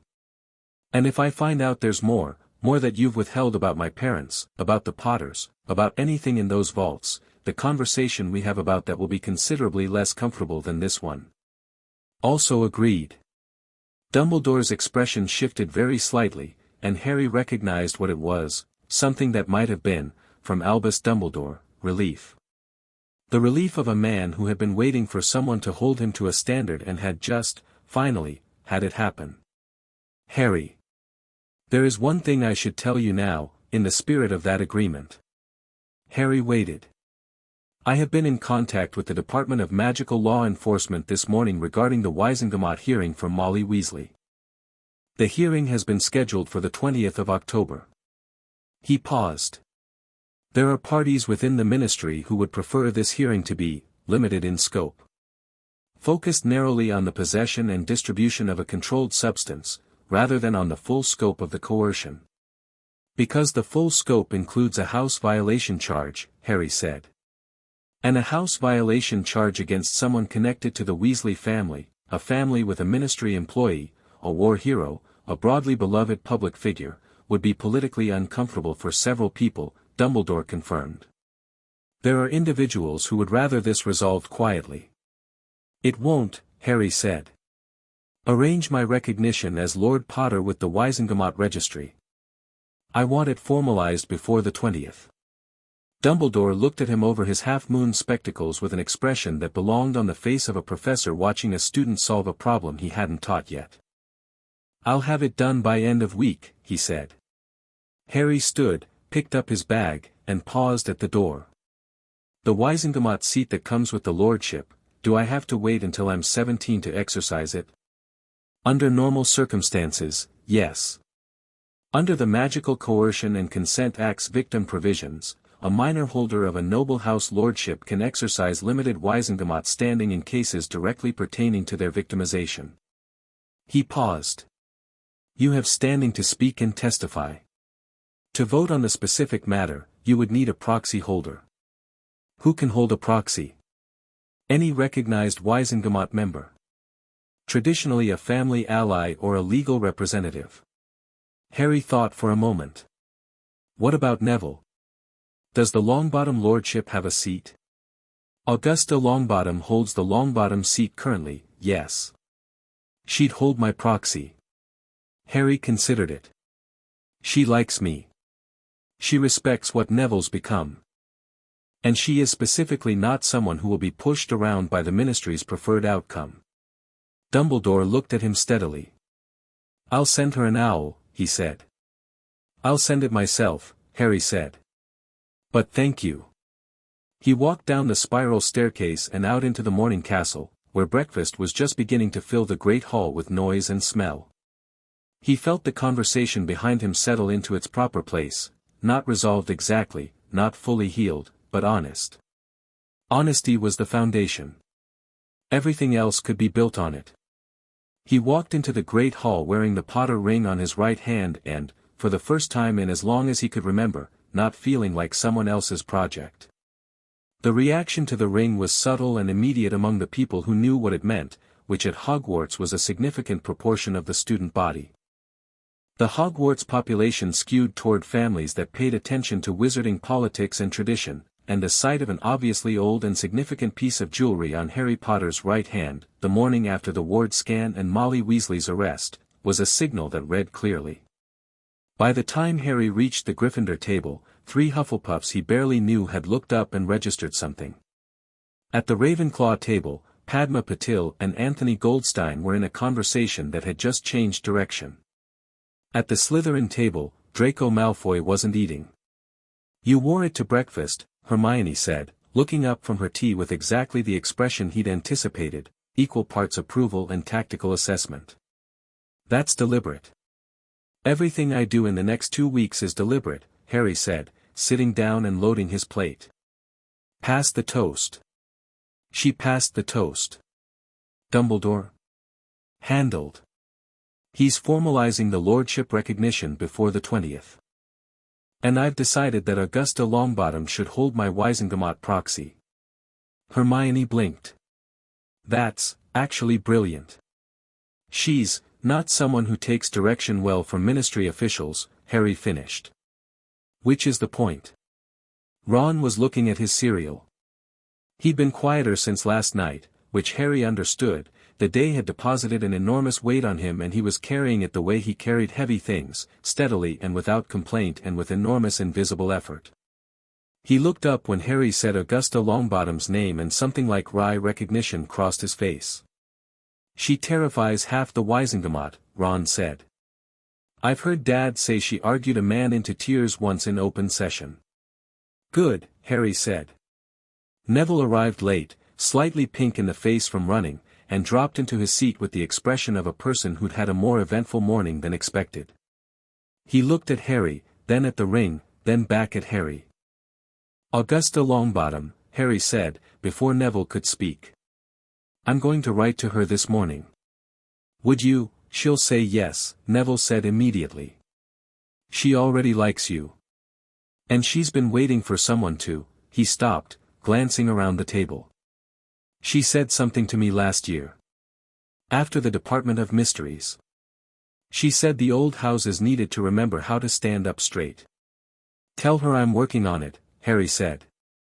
Luna appeared across the table and poured herself a glass of pumpkin juice with serene focus. "Pansy Parkinson told two friends this morning that her mother old last night about the Weasley situation," she said, not looking up, "and that her mother said certain families were relieved and certain other families were worried, and from the way Pansy's been looking at the Slytherin table since she sat down, I think she's worried about someone specific over there." Everyone at the Gryffindor table was careful not to look at the Slytherin table in too obvious a way. "Malfoy," Hermione said quietly. "She keeps almost looking at him and then not looking," Luna confirmed. "That's the not looking I mentioned. Why would Pansy Parkinson be worried about Draco Malfoy in connection with news about Molly Weasley?" Ron said slowly, working through it. "Because whatever Malfoy is doing this year, some people already know about it," Harry said. "And news that significantly changes Harry Potter's position, his political position, his public position, his legal standing, might change the calculus of whatever that plan is." He considered his eggs. "If Malfoy was counting on me being distracted, being manageable, being something less than I actually am, today changes things for him." Hermione was very quiet in the specific way she got when she was thinking something she wasn't sure Harry wanted to hear. "Say it," he said. "Malfoy might be an asset," she said carefully. "I'm not saying trust him. I'm saying, whatever he's doing, if it's going wrong for him, and if our interests temporarily align, keep the door cracked," Harry said. "Yes. I already thought of that." He looked across the hall at the Slytherin table without bothering to be subtle about it. Malfoy was staring at his plate. "But he has to come to me. I'm not going to chase him." The owl he sent to Augusta Longbottom went out after breakfast, a short, direct letter that explained his standing under the Act, his registration as Lord Potter, and his request for her to hold his proxy at the Wisengamot hearing. He didn't elaborate, didn't explain himself, didn't ask, stated. Augusta Longbottom, in his experience, responded better to directness than to requesting. The reply arrived before lunch. It was 3 lines. "Lord Potter. Your proxy is accepted. Don't waste it. Augusta Longbottom P.S. It's about time." Neville read the postscript over Harry's shoulder and looked proud in a specifically Neville way, quietly, as if the pride was something he'd been saving for exactly this. Defense against the dark arts was the last lesson before lunch, and it was Snape's class. This had been the year's most consistent source of tension. Snape, who had spent 5 years making Harry's potions life miserable, now standing at the front of a data classroom with the satisfaction of a man who had finally been given exactly what he wanted, which was demonstrably not what the students needed. The lessons were technically sound and practically joyless, structured around theory and analytical application in ways that suggested Snape believed the best defense was to understand an attack so thoroughly that being hit by it didn't surprise you. Harry had adjusted to this with more equanimity than he'd expected, primarily because he was good enough at defense that Snape's approach, however unpleasant, wasn't actually limiting him. He could do the theory in his sleep, and the practical components of the lessons were the only parts where Snape's genuine expertise showed through the animosity. Today's lesson was on countercurses for advanced compulsion magic. Harry had noticed Snape set up the classroom with a very specific configuration, The wandwork demonstration board had several charms related to compulsion resistance, and the reading assignment on the board was from a chapter of counter-curse theory, advanced applications that covered, specifically, magical coercion targeting emotional architecture. It was not a coincidence, and the specific quality of the silence in the classroom when students filed in and read the board confirmed that everyone knew it wasn't a coincidence. Snape entered and looked at the class with his customary flat assessment, his robes settling around him like a statement. His eyes moved to Harry and held there for exactly 2 seconds, enough to communicate that this was deliberate and that he knew Harry knew, and then moved on. Compulsion class magic, Snape began, his voice the particular dark dry tone that made even mundane words sound like something dug from cold earth, is among the most insidious categories in dark magical practice precisely because it does not feel like an attack. An unforgivable feels like violation. Compulsion magic feels like weather, ambient, natural, the sort of thing that shapes the landscape so gradually that the landscape forgets it was ever different. He moved along the front of the classroom. Detection is the primary challenge. Counter-application comes second. We will cover both today. He did not look at Harry again. He didn't need to. The entire lesson was a gift wrapped in a difficulty, Snape's particular brand of aggressive respect, the kind that acknowledged capability by demanding it. Harry took notes and asked 3 precise questions, 2 of which Snape answered directly and 1 of which he answered by putting Harry at the front of the class to demonstrate the counter-application himself with Neville as the test subject. The counter-application worked on the first attempt, clean and efficient, and Snape looked at the result and said, "Adequate," and turned back to the board, which from Snape was practically a standing ovation. After class, as students filed out, Snape said, "Potter." A word. The classroom emptied with the speed people always achieved when Snape wanted privacy. Even Hermione gave Harry a questioning look and he gave her a small nod and she went, and then it was just Harry and Snape and the afternoon light coming grey through the dungeon windows. Snape stood at his desk and did not perform any of the usual hostility. He looked, Harry thought, uncomfortable in the specific way of a person who has decided to say something they have complicated feelings about and is getting on with it anyway. The potion identified in the ward scan, Snape said, not looking at Harry directly but at a point past his shoulder. Amare vinculum with individual tailoring. I am familiar with its methodology. I have been for some time. Harry kept his face still. How long? Long enough. Snape's jaw tightened briefly. I am not going to discuss what I knew or when I knew it in terms that would require me to explain choices I made under the constraints of my position. What I am going to tell you, and tell you once, is that the tailoring matrix in a potion of that specification requires access to the Hogwarts potion stores for several of its rarer components. Components that are logged. I audited those logs this morning. And 2.5 years' worth of irregular withdrawals from the restricted ingredient stores. Small quantities, well within the range that could be attributed to student projects, faculty preparation, or general attrition. But the pattern, viewed over time, is unmistakable. His dark eyes finally moved to Harry's face. Someone within this castle was supplying components to someone outside it. Harry felt something shift. Someone inside Hogwarts was involved. The ingredients were withdrawn by proxy, a standing requisition order that had been in place for 6 years, authorized under a faculty member's credentials. The faculty member in question had their credentials duplicated without their knowledge. Snape paused. The duplication spell is moderately complex. Not 7th-year level. But well within the capabilities of, say, a dedicated 6th year with access to the right resources. Ginny, Harry said. The requisition order's magical signature has been flagged. I have sent my analysis to the DMLE this morning as supplementary evidence. Harry looked at him.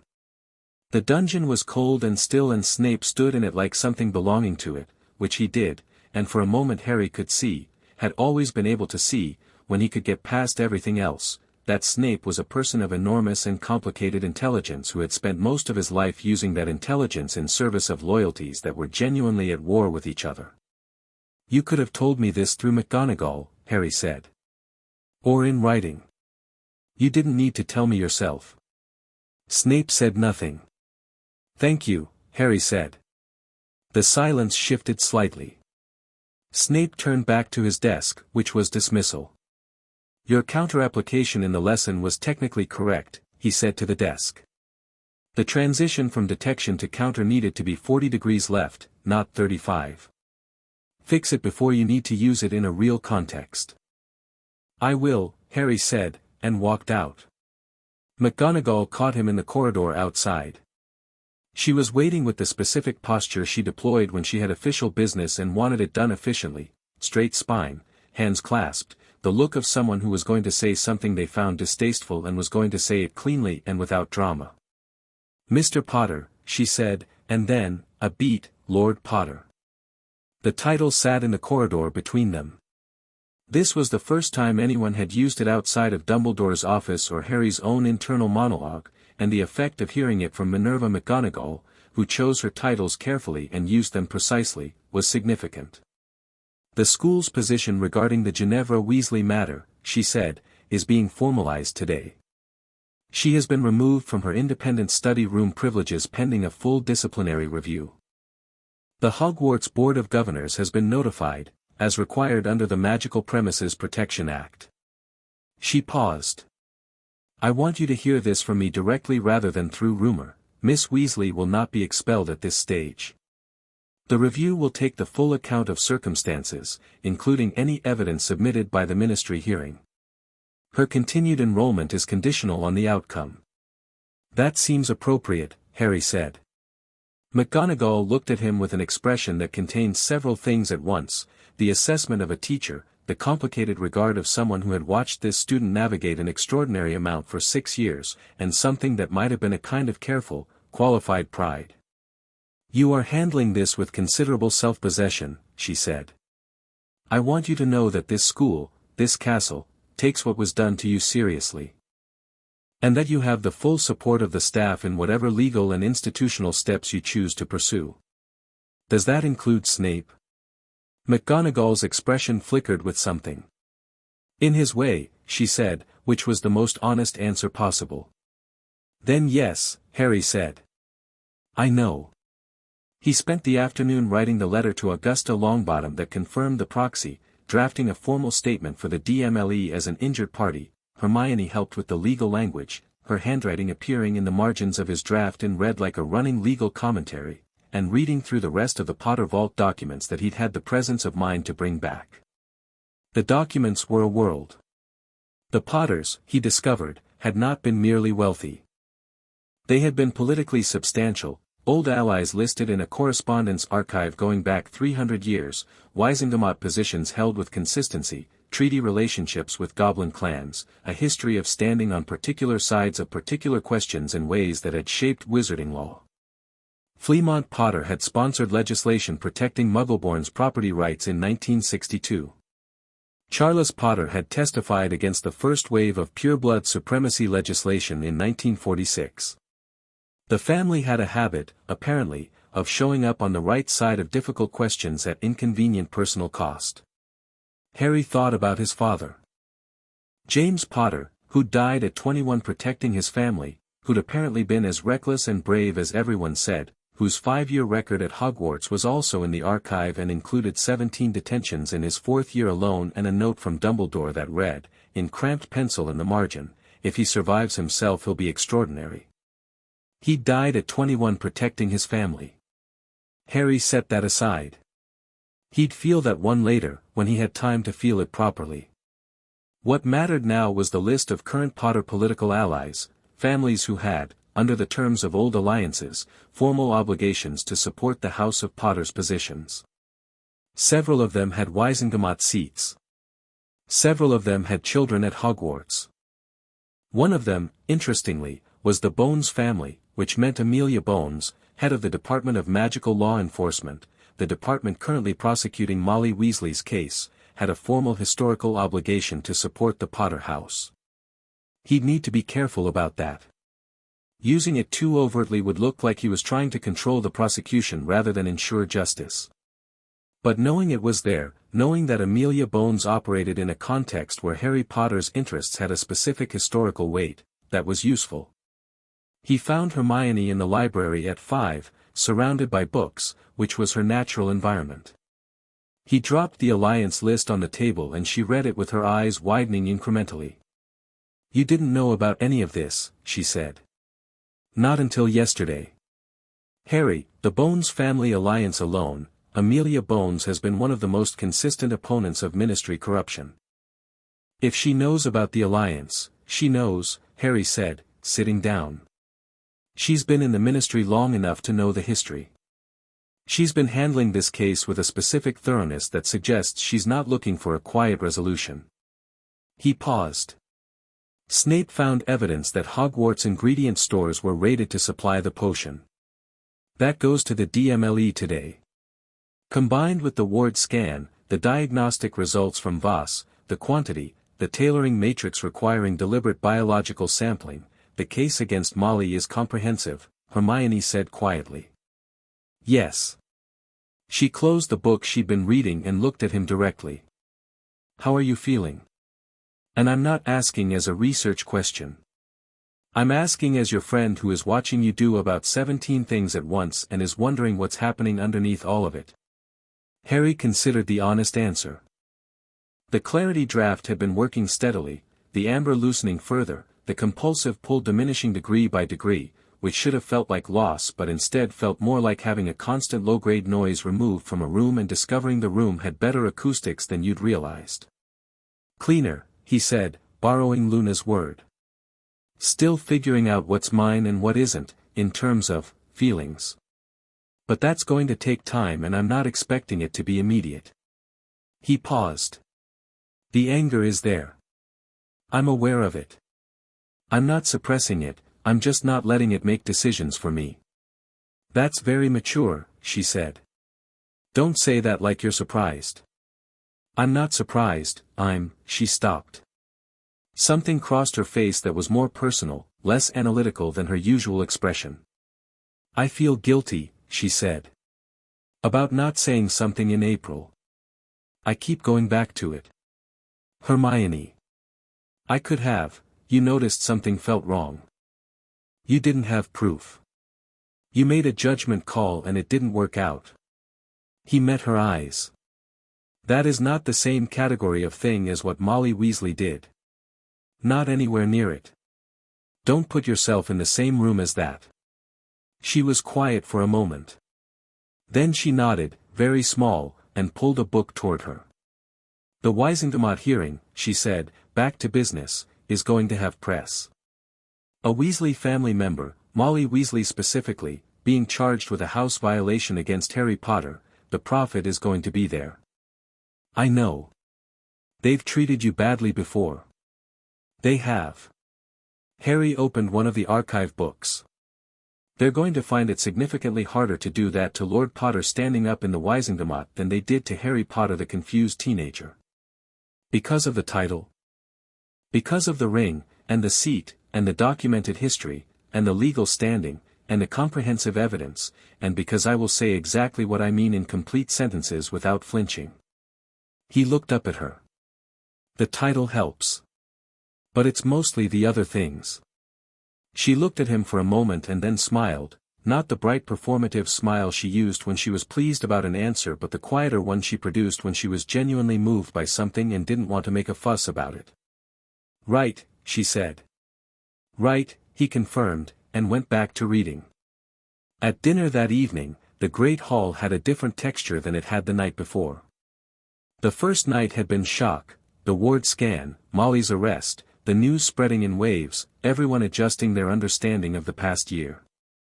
The second night was something else, the settling of facts into positions, people working out where they stood. Harry noticed the fracture lines clearly now. A cluster of Gryffindors who looked at him with something like reassessment, not negative, but recalibrating, as if they'd been reading one edition of him and had just received a corrected version. Several Hufflepuffs who looked quietly supportive in the way Hufflepuffs did, with a steady warmth that didn't need announcing. Among the Ravenclaws, a thoughtful consideration that was doing the math on the political and legal dimensions. The Slytherin table was the most interesting. The usual unified front of strategic disinterest was fractured. Pansy Parkinson was talking to a group that pointedly excluded Draco Malfoy, who was eating alone at the end of his table with the look of someone choosing isolation over performance. Blaise Zabini caught Harry's eye once, looked at the ring with the calm recognition of someone who'd grown up in a family where such things were catalogued, and gave him a very slight nod that was purely acknowledgement. No allegiance implied. No hostility either. Ron arrived late and sat down and ate with methodical determination. He'd been to see Ginny. Harry knew from the set of his shoulders, the particular way he carried difficult conversations that hadn't resolved cleanly. "She's scared," Ron said, without preamble, after several minutes of eating. "She didn't know the hearing was this soon." "I don't think she knew. I don't think she'd fully understood the legal framework." "She's going to be called as a witness," Harry said. "I know." Ron put down his fork. "She's going to have to testify about what she knew and when and how she did it and," he stopped. "She's my sister. I know. I love her. I know that too. But what she did, was wrong," Harry said simply. "Those two things are both true at the same time. You don't have to choose between them." Ron was quiet for a moment. "Dad's been released," he said. He wasn't arrested, he was questioned. "He's back at home now, I got a letter from him." His voice was careful. He said he didn't know." "I believe him." He's not, he would never." "I know Arthur didn't know," Harry said. "That was always clear." "He wants to write to you." He asked if, "Tell him yes," Harry said. "Of course yes." Ron's shoulders dropped with relief.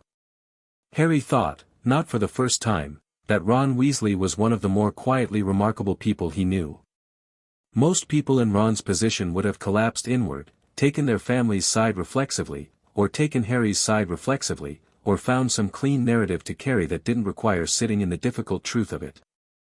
Ron was sitting in the difficult truth of it without flinching, and he was doing it while also being 17, and that cost something. After dinner, Harry was crossing the entrance hall heading for the library when Draco Malfoy stepped out of a side corridor. Not dramatically. Not with the performance of a confrontation. He simply stepped out of the shadow of a doorway and stood in Harry's path, which Harry stopped walking in response to, and they looked at each other in the emptying entrance hall. Malfoy looked like he'd been awake for a long time. The usual smoothness of his presentation, the perfectly arranged arrogance, the deliberate posture of untouchability, had worn thin.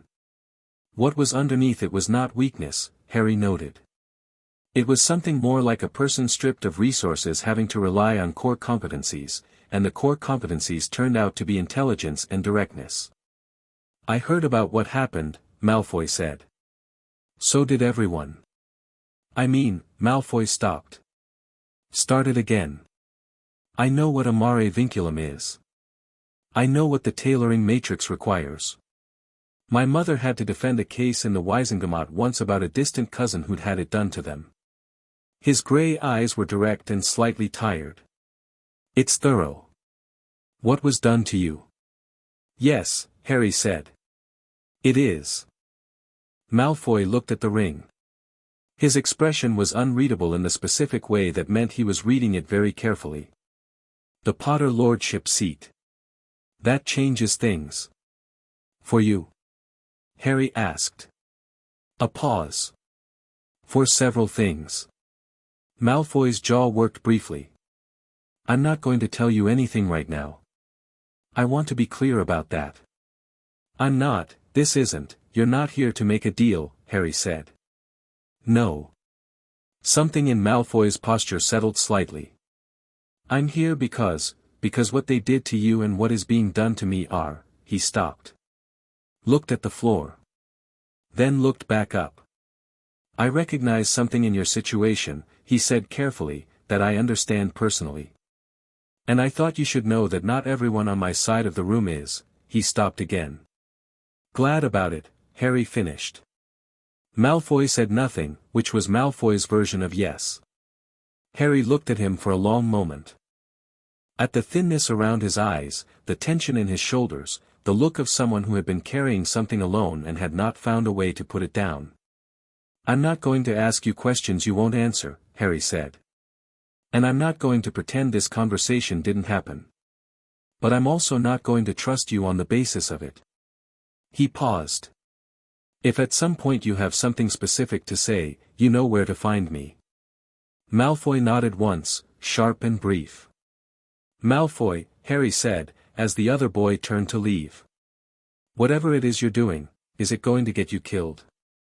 Malfoy's back was to him. He was still for a moment. "Probably," he said, and walked away. Harry watched him go and then turned back toward the library, the ring warm against his finger, the castle humming its ancient awareness around him. The Wisengamot hearing was in 6 days. He had work to do.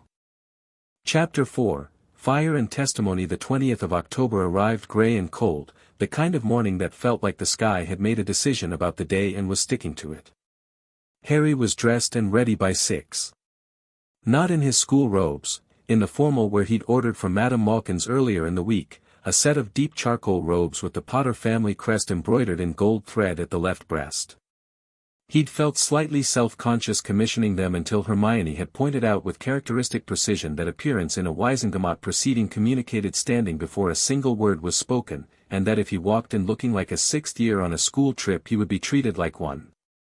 He'd taken her point. He stood at the dormitory mirror and looked at himself for a moment. The ring on his right hand. The robes.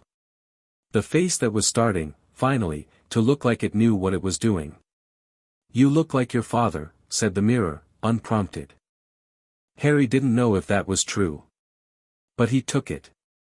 Ron was awake, sitting on the edge of his bed in the grey morning light. He'd been given leave to attend the hearing. McGonagall had arranged it without Harry asking, which was its own kind of message.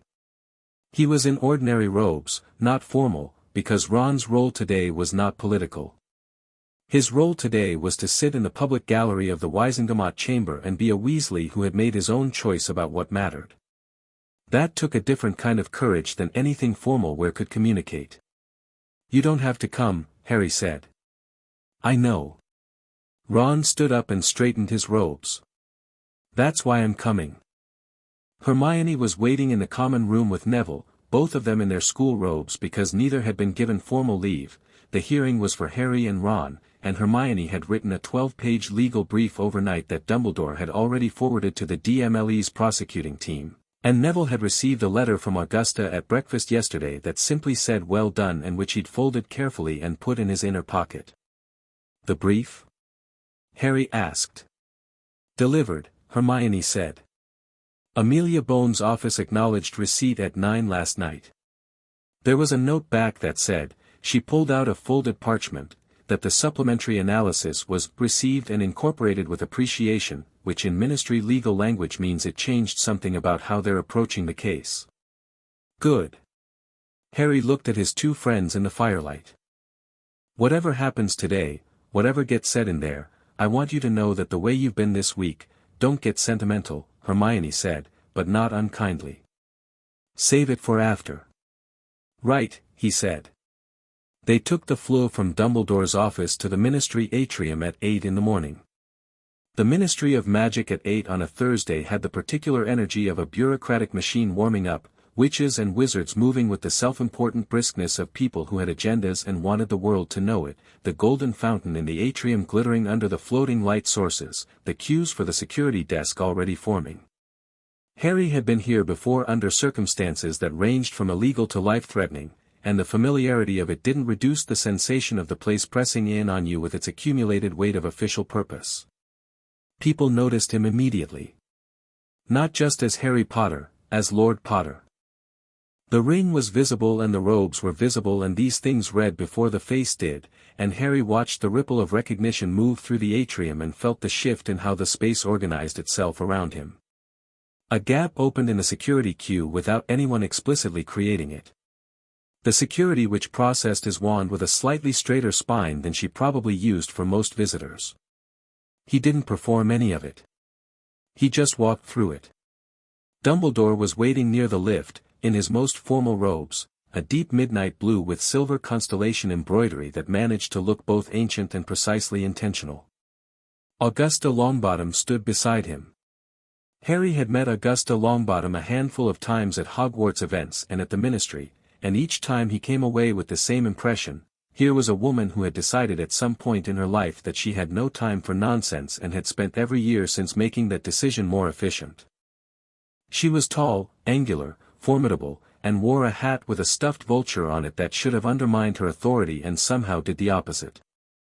She looked at Harry in his formal robes and gave him one decisive nod. "Lord Potter," she said. "Lady Longbottom," he said. "Thank you for the proxy. Don't thank me. Use it well." She looked at Ron, who was standing slightly behind Harry with the expression of someone trying to be invisible, which was a difficult thing to do when you were 6 feet tall and unmistakably a Weasley. Her expression softened by approximately 3 degrees. "Ronald. How are you holding up?" "I'm here," Ron said, which was honest. "That's enough," she said, and turned toward the lift. The Wizengamot chamber was on the 9th floor, down a corridor that grew progressively quieter as you walked it, the noise of the Ministry falling away like something shed. The chamber itself was old, older than most of the Ministry building, predating the current structure, built when wizarding government had meant something different than it currently did. The walls were dark stone, the galleries tiered in a horseshoe around a central floor with a chair at the center and benches for the Wizengamot members arranged above it, and the whole thing had the quality of a space that had held important moments and knew it. The public gallery above the members' benches was already filling. Harry saw press, the Daily Prophet's court correspondent, a woman from the Wizarding Wireless, 2 others he didn't recognize. He saw Ministry officials in administrative purple. He saw, in the far corner, several people whose robes identified them as connected to old houses, attending because the Potter Lordship's formal activation after 15 years of dormancy was itself a notable event regardless of the hearing's content. And he saw Arthur Weasley. Arthur was sitting in the public gallery in a position that was slightly apart from everything else, not isolated, but separate, with the look of a man who had decided the only honest position he could occupy was a complicated one and had chosen it deliberately. He caught Harry's eye from across the chamber and his face did something that Harry had to look away from briefly, because it was the face of a man carrying the specific grief of loving people who had done wrong things, and it was too much to take at full force. Harry looked back and gave him a small nod. Arthur closed his eyes briefly and nodded back. Molly Weasley was brought in at 9:05. She didn't look the way Harry had expected. He'd thought, and had caught himself thinking this, had examined the thought and recognized it as unfair, that she might look diminished by the circumstances. Shrunken. Caught. She didn't. She looked like Molly Weasley, which was to say she looked formidable and certain and full of the particular energy of someone who believed absolutely in the rightness of her own intentions. Her robes were neat. Her hair was its usual controlled chaos. She sat in the chair in the center of the chamber with the posture of someone sitting down for a difficult but necessary conversation, not of someone facing judgment. The chair's restraining bindings activated automatically, standard procedure, not punitive, and she looked at them with a slight expression, as if they were a minor inconvenience in someone else's house.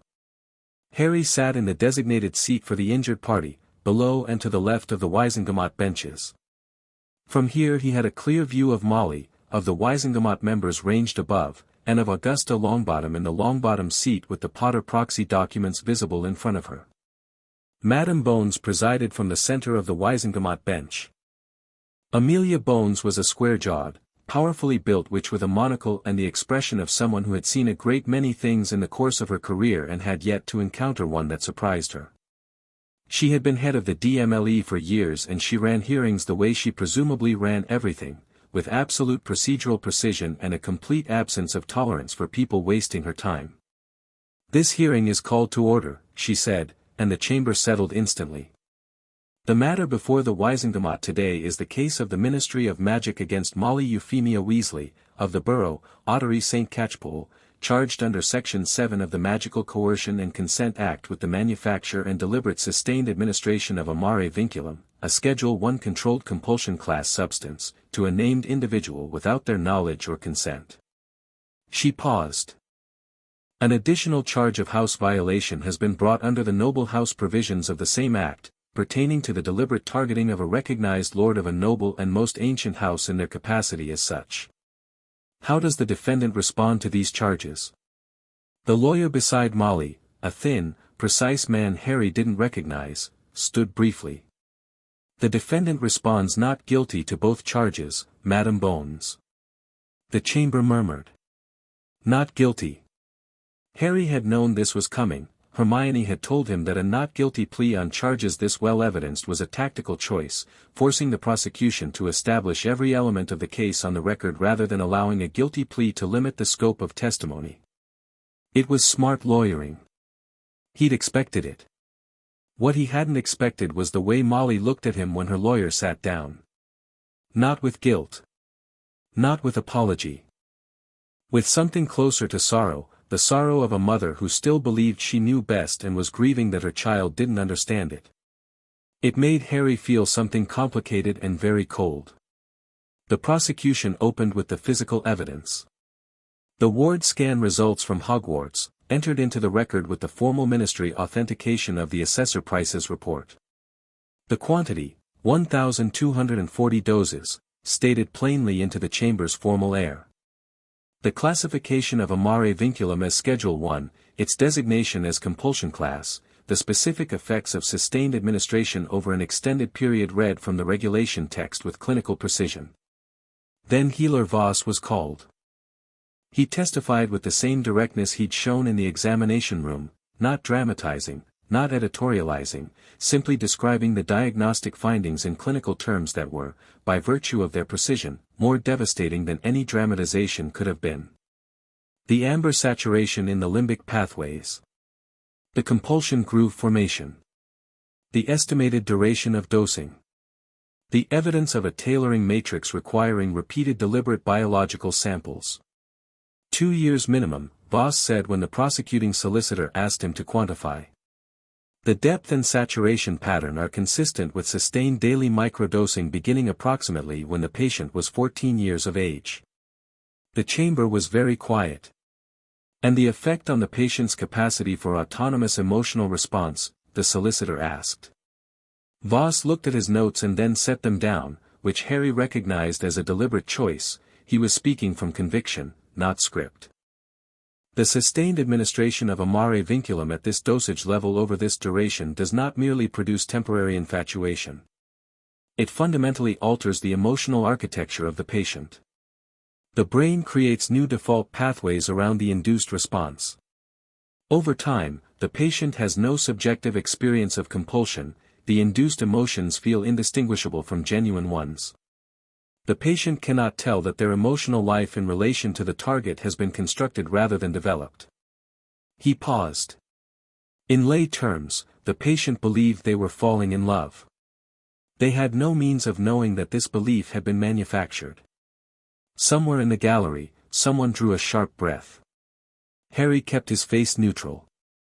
Snape's evidence came next, the ingredient store analysis, the forged requisition orders, the pattern of components removed over 2.5 years.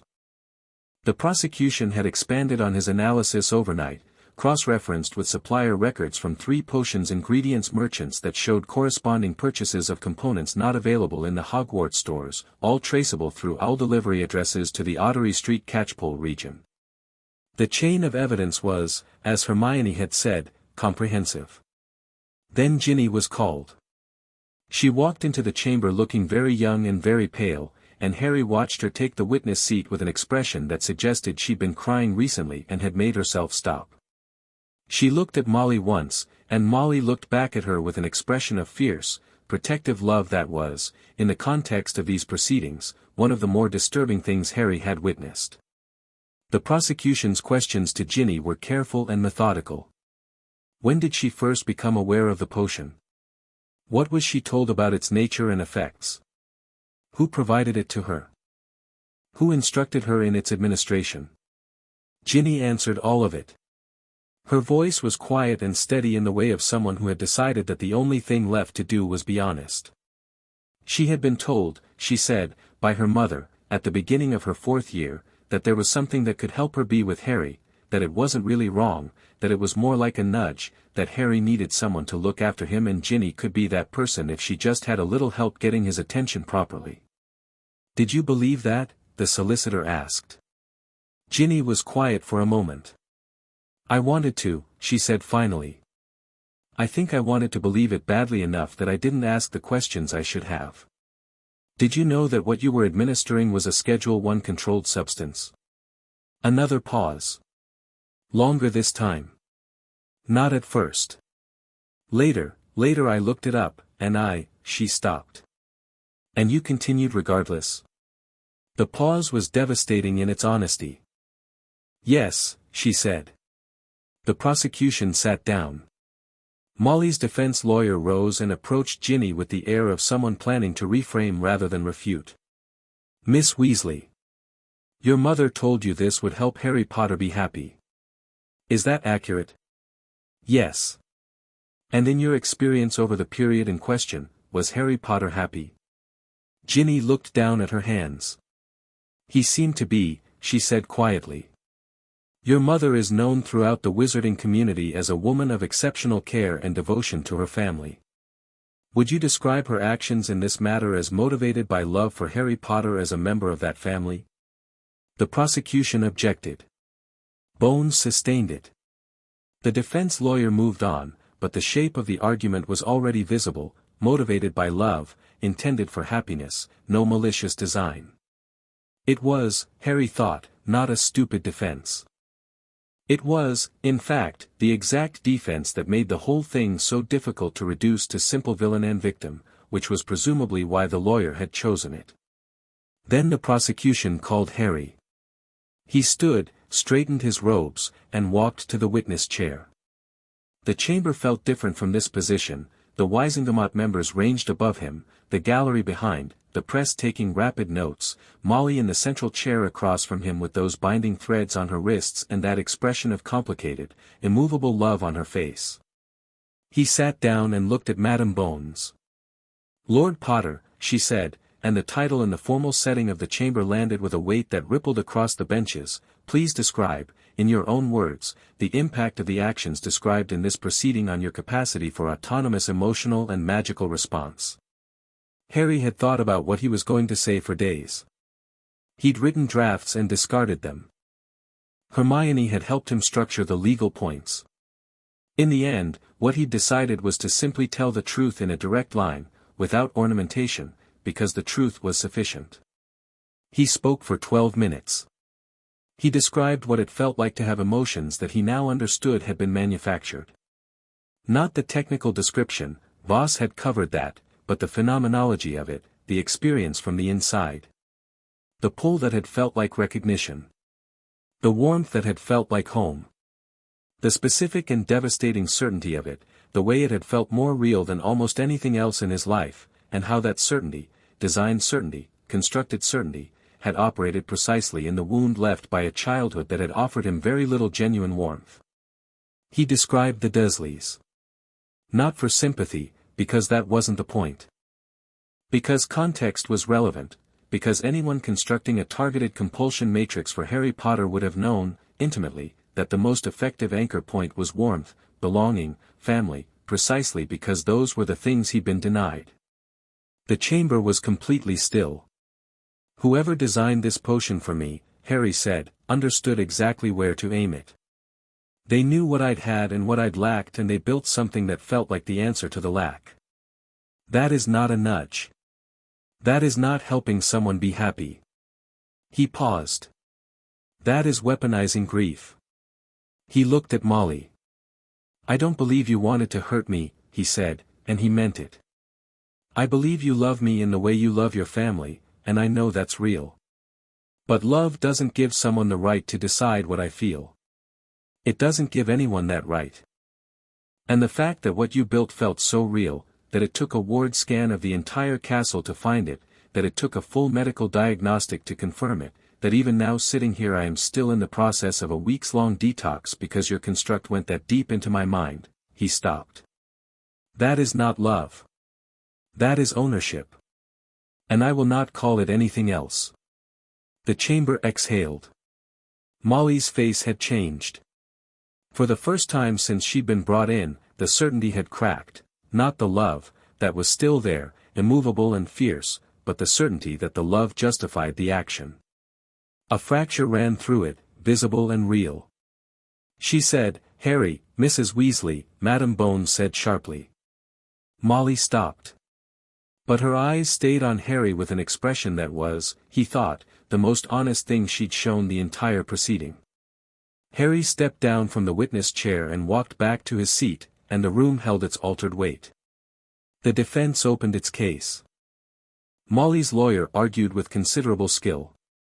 He brought in character witnesses, 2 neighbors from near the borough, a ministry colleague of Arthur's, a woman who'd known Molly for 20 years and spoke about her dedication to her family with genuine feeling.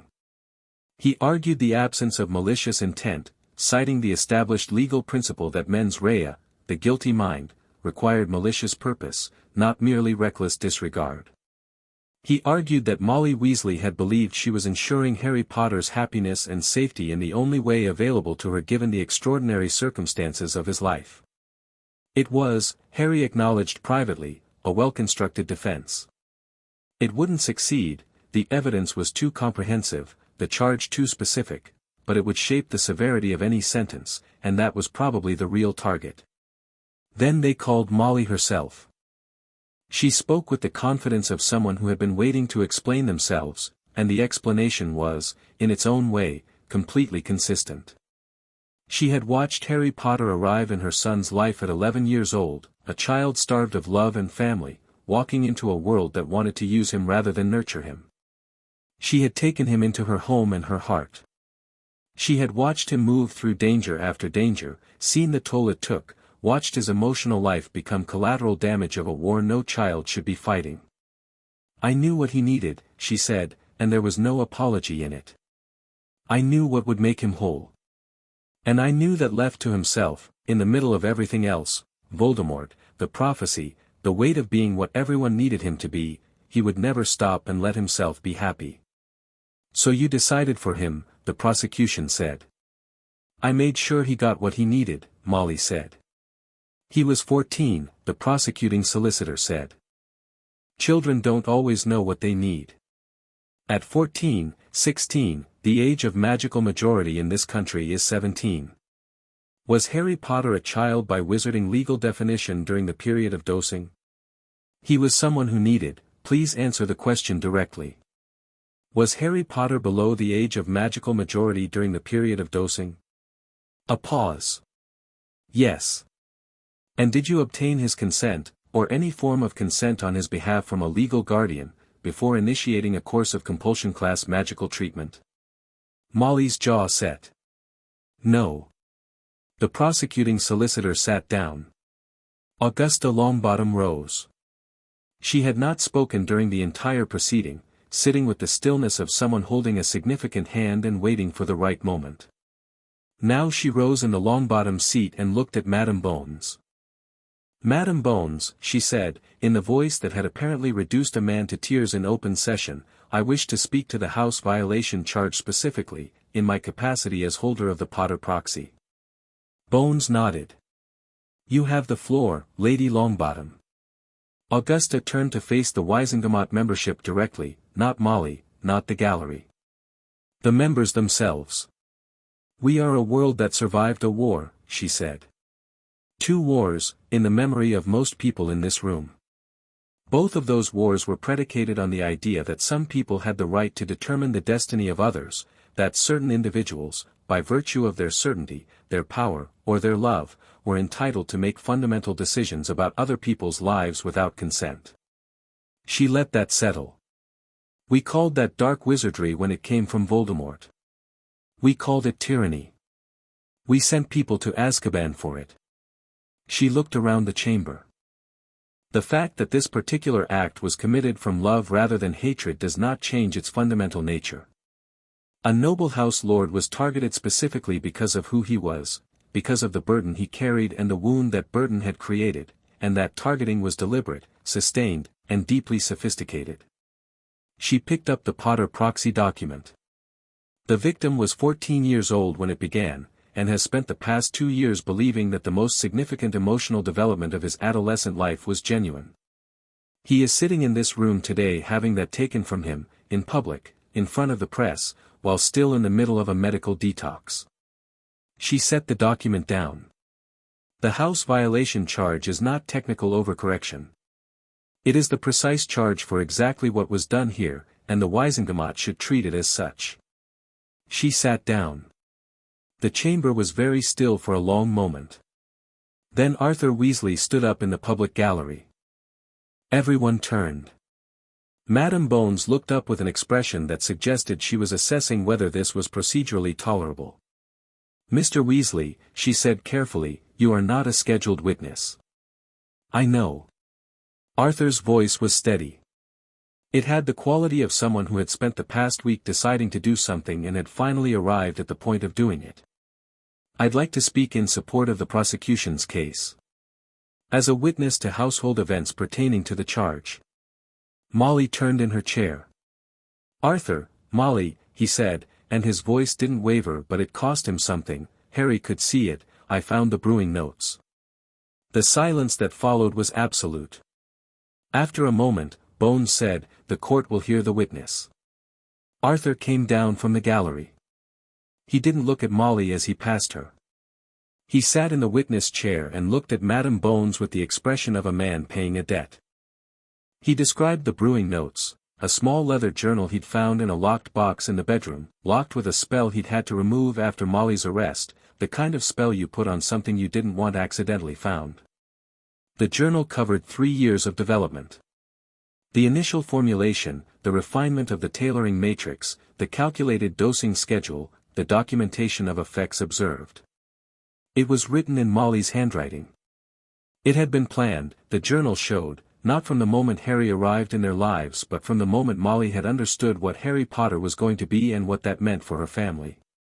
She wanted to protect him, Arthur said, and his voice broke very slightly on the word, recovered. And she wanted to protect us. She wanted what we almost had. A family that included Harry properly. She wanted to make it real. He looked up, not at the Wiesengemot, not at the gallery, but at Molly, and the look between them was something that should have been private and instead played out in front of every eye in the chamber. "But what you did to get there, Molly, what you did to that boy, I can't stand here and pretend it was anything less than what it was." The chamber was very quiet for a long moment. The Wiesengemot deliberated for 40 minutes. Harry sat in the anteroom outside the chamber with Ron beside him, neither of them speaking much.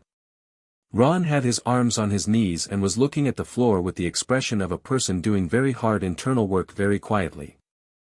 Harry sat with his hands folded and felt the ring on his finger and thought about his parents and thought about the shape of the past week and thought, with the clarity that the ongoing detox was steadily restoring, about what he actually wanted from today. Not vengeance. That had never been it. Vengeance would require Molly Weasley to be a monster, and she wasn't a monster. She was a woman who had loved in a direction that had overridden everything else, including the basic truth that love had no right to decide for its object. He wanted the truth on record. He wanted the full scope of what had been done stated plainly and officially, in a place where it couldn't be revised or quietly minimized. He wanted the precedent established, because what had been done to him could be done to others, had probably been done to others, and the law needed to say clearly what it was. That was what he wanted.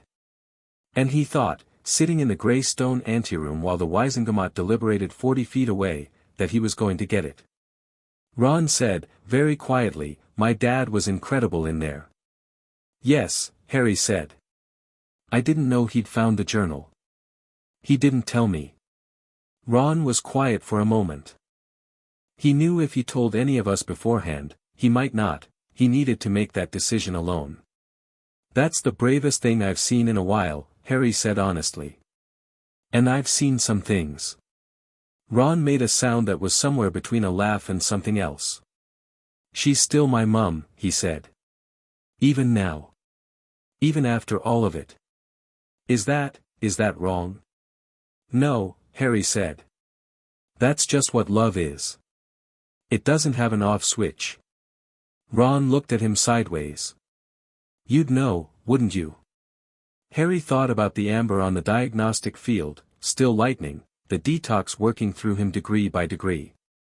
He thought about the feelings that would remain when it was done, smaller, Voss had said, quieter, less certain. He thought about the fact that he genuinely didn't know yet what would be there. I'm going to find out, he said. The deliberation took 40 minutes and 12 seconds. Harry counted. When they were called back in, the chamber had a different quality, the post-verdict atmosphere of a room that has reached a conclusion and is now required to voice it. The Wisingamot members were arranged in their seats with the slightly altered posture of people who have just made a significant decision and are present for its delivery. Madame Bones stood.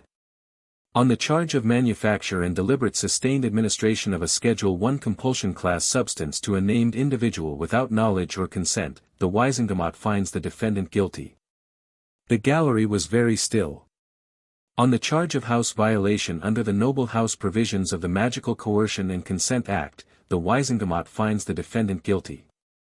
Molly Weasley closed her eyes. On the matter of sentencing, the Wisingamot, in consideration of the defendant's lack of prior record, the character testimony provided, the mitigating evidence of non-malicious motivation, and the extraordinary cooperation of a material witness, a brief pause that every person in the chamber understood referred to Arthur, sentences the defendant to 3 years imprisonment in Azkaban, suspended on the condition of 5 years supervised probation, mandatory magical monitoring, prohibition from independent potions work, and the full completion of a structured rehabilitation program under ministry supervision. Suspended. Not Azkaban. Harry let himself feel the relief of that, genuine relief, not strategic, not performed. He had not wanted Molly Weasley in Azkaban. He had wanted her to face what she'd done, to have it named, to have its consequences be real and lasting. The suspended sentence with its conditions accomplished all of that.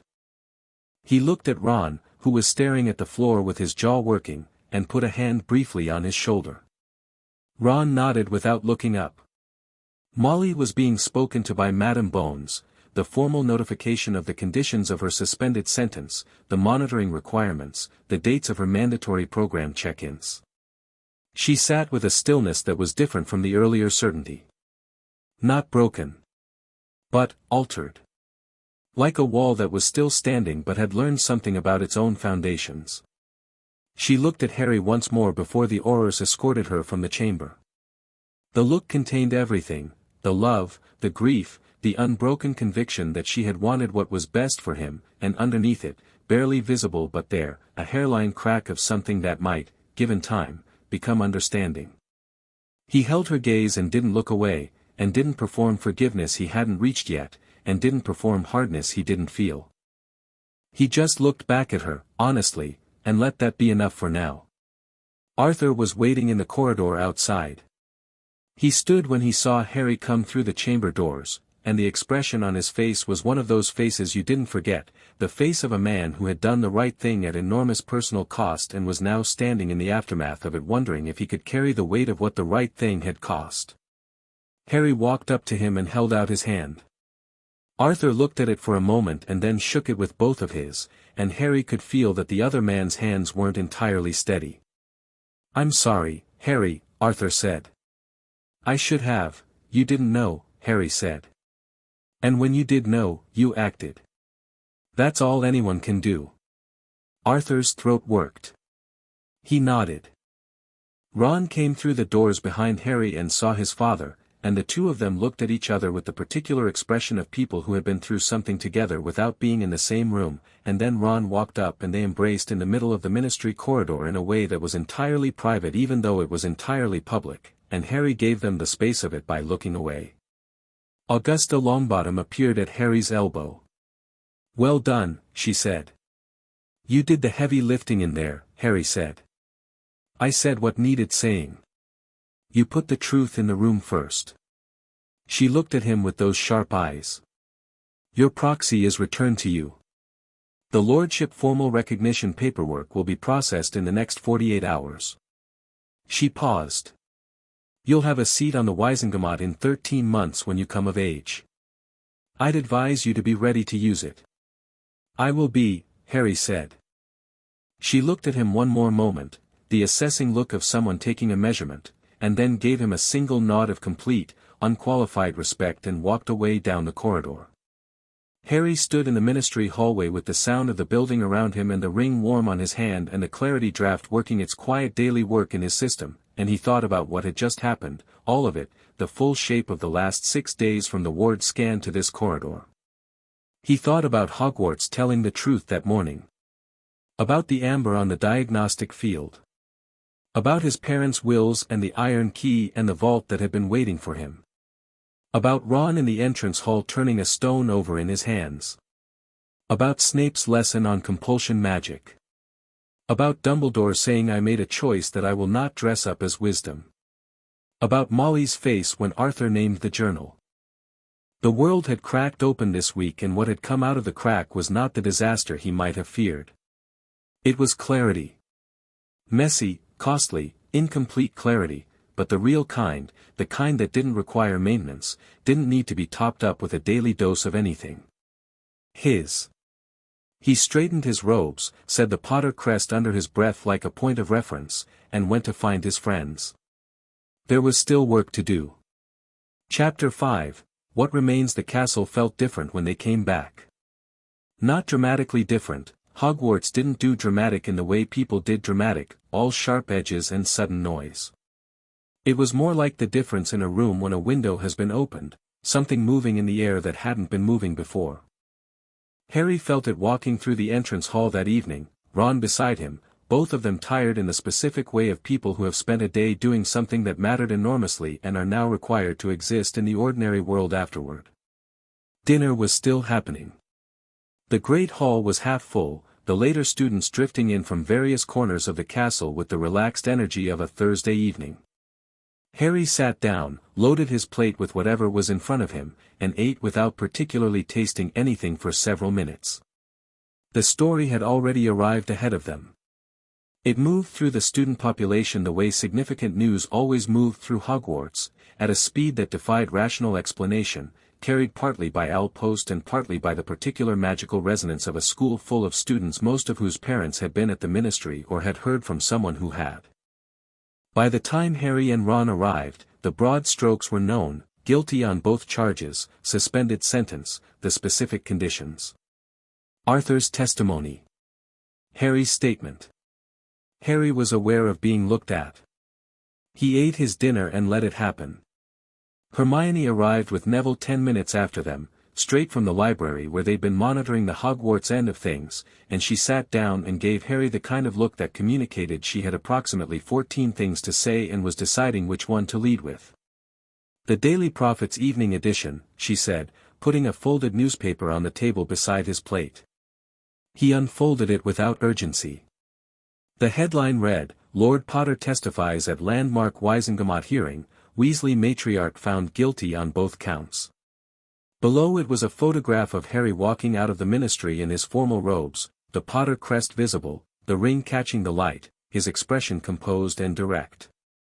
He looked, he thought with some surprise, like someone who knew what they were doing. The photograph him walked with the steady unhurriedness of a person who wasn't afraid of the space they occupied. The article was surprisingly factual, which suggested either the journalist had integrity or that the evidence was so thoroughly documented that invention wasn't necessary. It covered the charges, the testimony, the verdict, and the sentencing.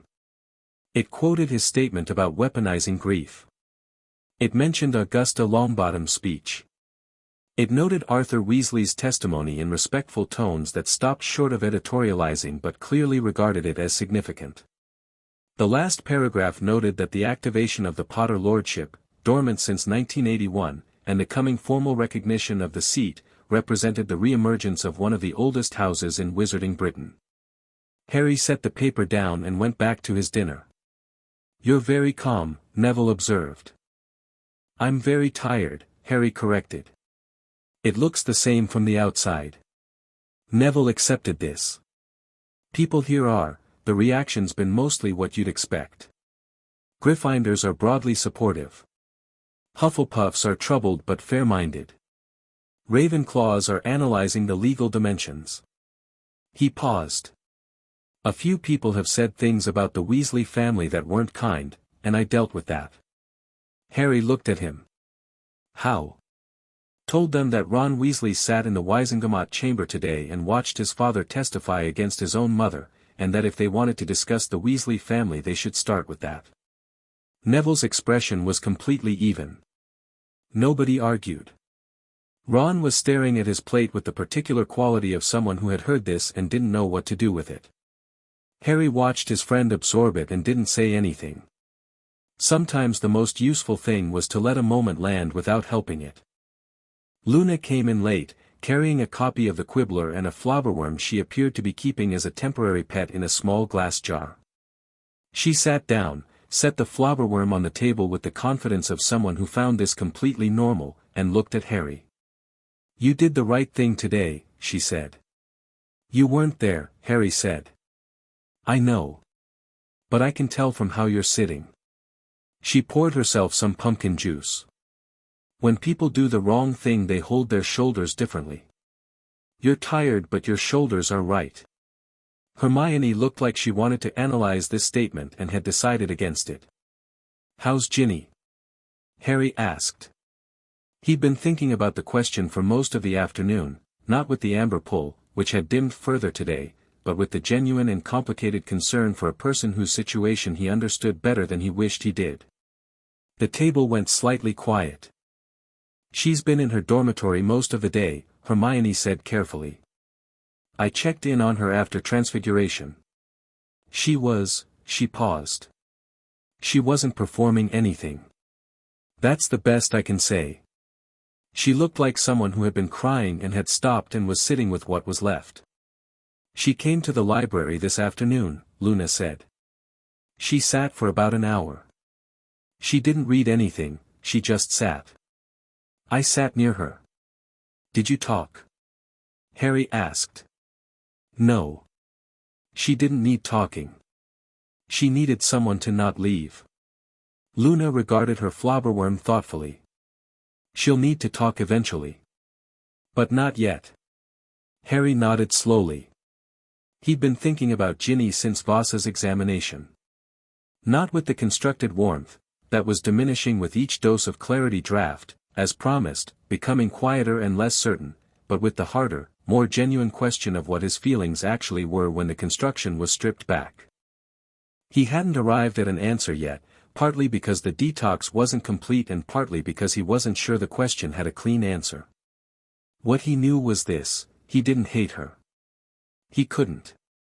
He understood, more than most people could, what it was to be 17 in a family whose gravity was powerful and constant, what it was to want someone's approval so completely that you could talk yourself into almost anything in pursuit of it. He understood the gap between knowing something was wrong and having the strength to refuse it when the person asking was someone you loved.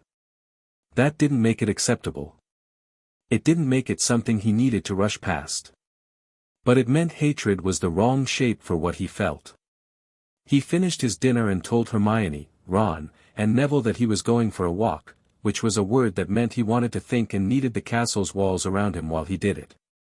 He walked the 7th floor first, past the tapestry of Barnabas the Barmy being taught ballet by trolls, past the stretch of blank wall that was the room of requirement. He stopped there for a moment and thought about all the times the room had given him what he needed, the DA meetings, the practice sessions, the late nights working through spells that felt too large for a person his age. The castle's attentiveness. Then he went up to the astronomy tower. The night was clear and cold, the kind of October night that felt scrubbed clean, and the view from the tower was immense, the ground spread below, the lake a dark mirror, the forbidden forest a mass of shadow at the edge of the light. Harry leaned on the parapet and looked out and let the night do its work. He heard footsteps on the stairs and turned. Ginny Weasley stopped at the top of the stairs and saw him. The moment held for a second. Neither of them had planned this. He could see that in her expression, the slight widening that meant she'd come here for the same reason he had and found it occupied and was deciding whether to leave or stay. She stayed. She came to the parapet about 4 feet from him and looked out at the grounds without saying anything. She was in her Gryffindor robes, slightly disheveled, her hair loose, and she looked, as Hermione had described, like someone who had been crying and stopped and was now sitting with what was left. She looked young and tired and real in the way that stripped-back honesty always looked real. Harry looked out at the lake and let the silence sit. It was Ginny who broke it. "I'm not going to ask you to forgive me," she said. "Not tonight." "Good," Harry said. "Tonight isn't for that." She was quiet for a moment. "I keep trying to explain it to myself. Why I did it. And I can get to the reasons, I can understand my own reasons, but the reasons don't actually make it better. They just explain it. That's not the same thing." "No," Harry agreed. "She told me you needed someone to look after you. That you'd been through so much and you deserved to be happy and you'd never stop and choose it yourself." Ginny's voice was even. "And the thing is, parts of that were true. You have been through enormous things, and you do struggle to choose yourself. She was right about that. She just used the right observation to justify the wrong action." Harry looked at the lake. "She's perceptive, your mother. That's what made it effective. She knows everyone in her family. Their actual shapes." Ginny paused. "She knew mine too. She knew I had real feelings for you before any of it. From when I was 11. She said it plainly, without performance. The potion wasn't designed to manufacture my feelings. It was designed to manufacture yours." Harry said nothing for a moment. He was aware, very clearly, that this was the most honest conversation he and Ginny Weasley had ever had. "Were yours real?" he asked. "Yes," she said, immediately and simply. "That's the one thing I'm certain of. My feelings were mine. Which doesn't make what I did better, it might make it worse, actually, because I wanted it to be real and I let that want override everything else." She turned to look at him for the first time. "I'm so sorry, Harry. For what it's worth." He looked back at her. The girl he'd grown up alongside, whose laugh he knew, whose flying he'd watched with something that he now understood had been partly constructed and partly, possibly, something else. The honest face she was showing him now, without performance or hope for a particular reaction. "It's worth something," he said honestly. "Not everything. But something." She nodded and looked back at the grounds. "What happens now?" she asked. "With the school review?" "I don't know the exact scope yet. McGonagall is running it. Your enrollment isn't being revoked at this stage, based on what she told me." He paused. "What happens after the review depends on the review." "Right." She pushed off the parapet. "I should go. Ginny." She stopped. He chose the words carefully, because there were right ones and wrong ones and he was sober enough from the detox to know the difference now. "Whatever remains of what I felt, the parts that were real underneath the rest of it, I don't know what those are yet. I'm not going to tell you nothing was real and I'm not going to tell you everything was. I don't have that answer. I might not have it for a while." She absorbed this with the straight-backed honesty she'd been showing all evening. "That's fair," she said. "What isn't on the table," he added, "is pretending any of it didn't happen." "I know." She moved toward the stairs and paused. "For what it's worth, you were happy. During it. Whatever else it was, you were genuinely happy more often than I'd ever seen you." She said it quietly, not as justification but as simple observation. "I wanted that for you. I just wanted it badly enough that I went about it completely wrong." She went down the stairs. Harry stood at the parapet for a long time after, looking at the lake, and thought about happiness and what it was worth and what it cost and who had the right to decide. He didn't have all the answers yet. He was beginning to think that was all right. The week after the hearing passed with a particular texture, busy and significant in ways that built on each other rather than piling up. Harry's formal recognition as Lord Potter came through on the 22nd, a parchment with the Wisengamot seal and a long paragraph of formal language that Hermione read with great interest, and he read once for the essential points and filed in the vault documents case he kept under his bed. The press ran 2 more articles about the hearing, both factual, one of which included a quote from a magical law professor at the Academy of Wizarding Studies who described his testimony as unusually sophisticated for a student witness and notable in its understanding of the distinction between emotional manipulation and simple coercion. He showed Hermione that quote and she looked like she was trying not to be delighted. The Hogwarts Board review of Ginny's case produced a formal academic censure, removal of her prefect candidacy consideration, and mandatory supervised study for the remainder of the year. She kept her enrollment. Harry heard this from McGonagall directly, and from Ginny's expression when she came to dinner the evening after receiving the decision, pale but steady, carrying it without collapse. He thought she'd been expecting worse and had prepared for worse, and the measure of the relief in her face was its own kind of information about where she was. Ron was navigating everything with a quiet consistency that Harry found himself genuinely admiring. He visited his father once during the week on a Saturday morning, taking the flu with a terseness that said he wanted the trip to be private, and came back that afternoon looking wrung out but cleaner, the way a person looked after a conversation that had been necessary and difficult and was now, at least, had. He didn't report details and Harry didn't ask. What Ron did was turn up to every meal, complete his coursework, show up to Quidditch practice on Wednesday evening and run drills with a fierce focus that communicated things his words hadn't yet reached, and sit in the common room at night in the armchair that had become his processing chair and work his way through whatever he was working through with the methodical Weasley determination that Harry had relied on for 6 years. At dinner on the Wednesday, Luna arrived with a copy of the Quibbler folded to an inside article and placed it next to Harry's plate with the ceremony of someone delivering something they thought he needed to read. He picked it up. The article was written by Xenophilius Lovegood and was titled The Returning House, What the Potter Lordship Means for Wizarding Britain's Political Balance. It was somewhat eccentric in its framing. There was a paragraph about Nargles and political energy that Harry read twice without fully parsing, but the substance of it was, surprisingly, insightful. It argued that the Potter house had historically occupied a specific political position, not conservative, not radical, but something the article called principled disruptive, the kind of presence that showed up when institutions needed reminding of their own stated values and said so clearly.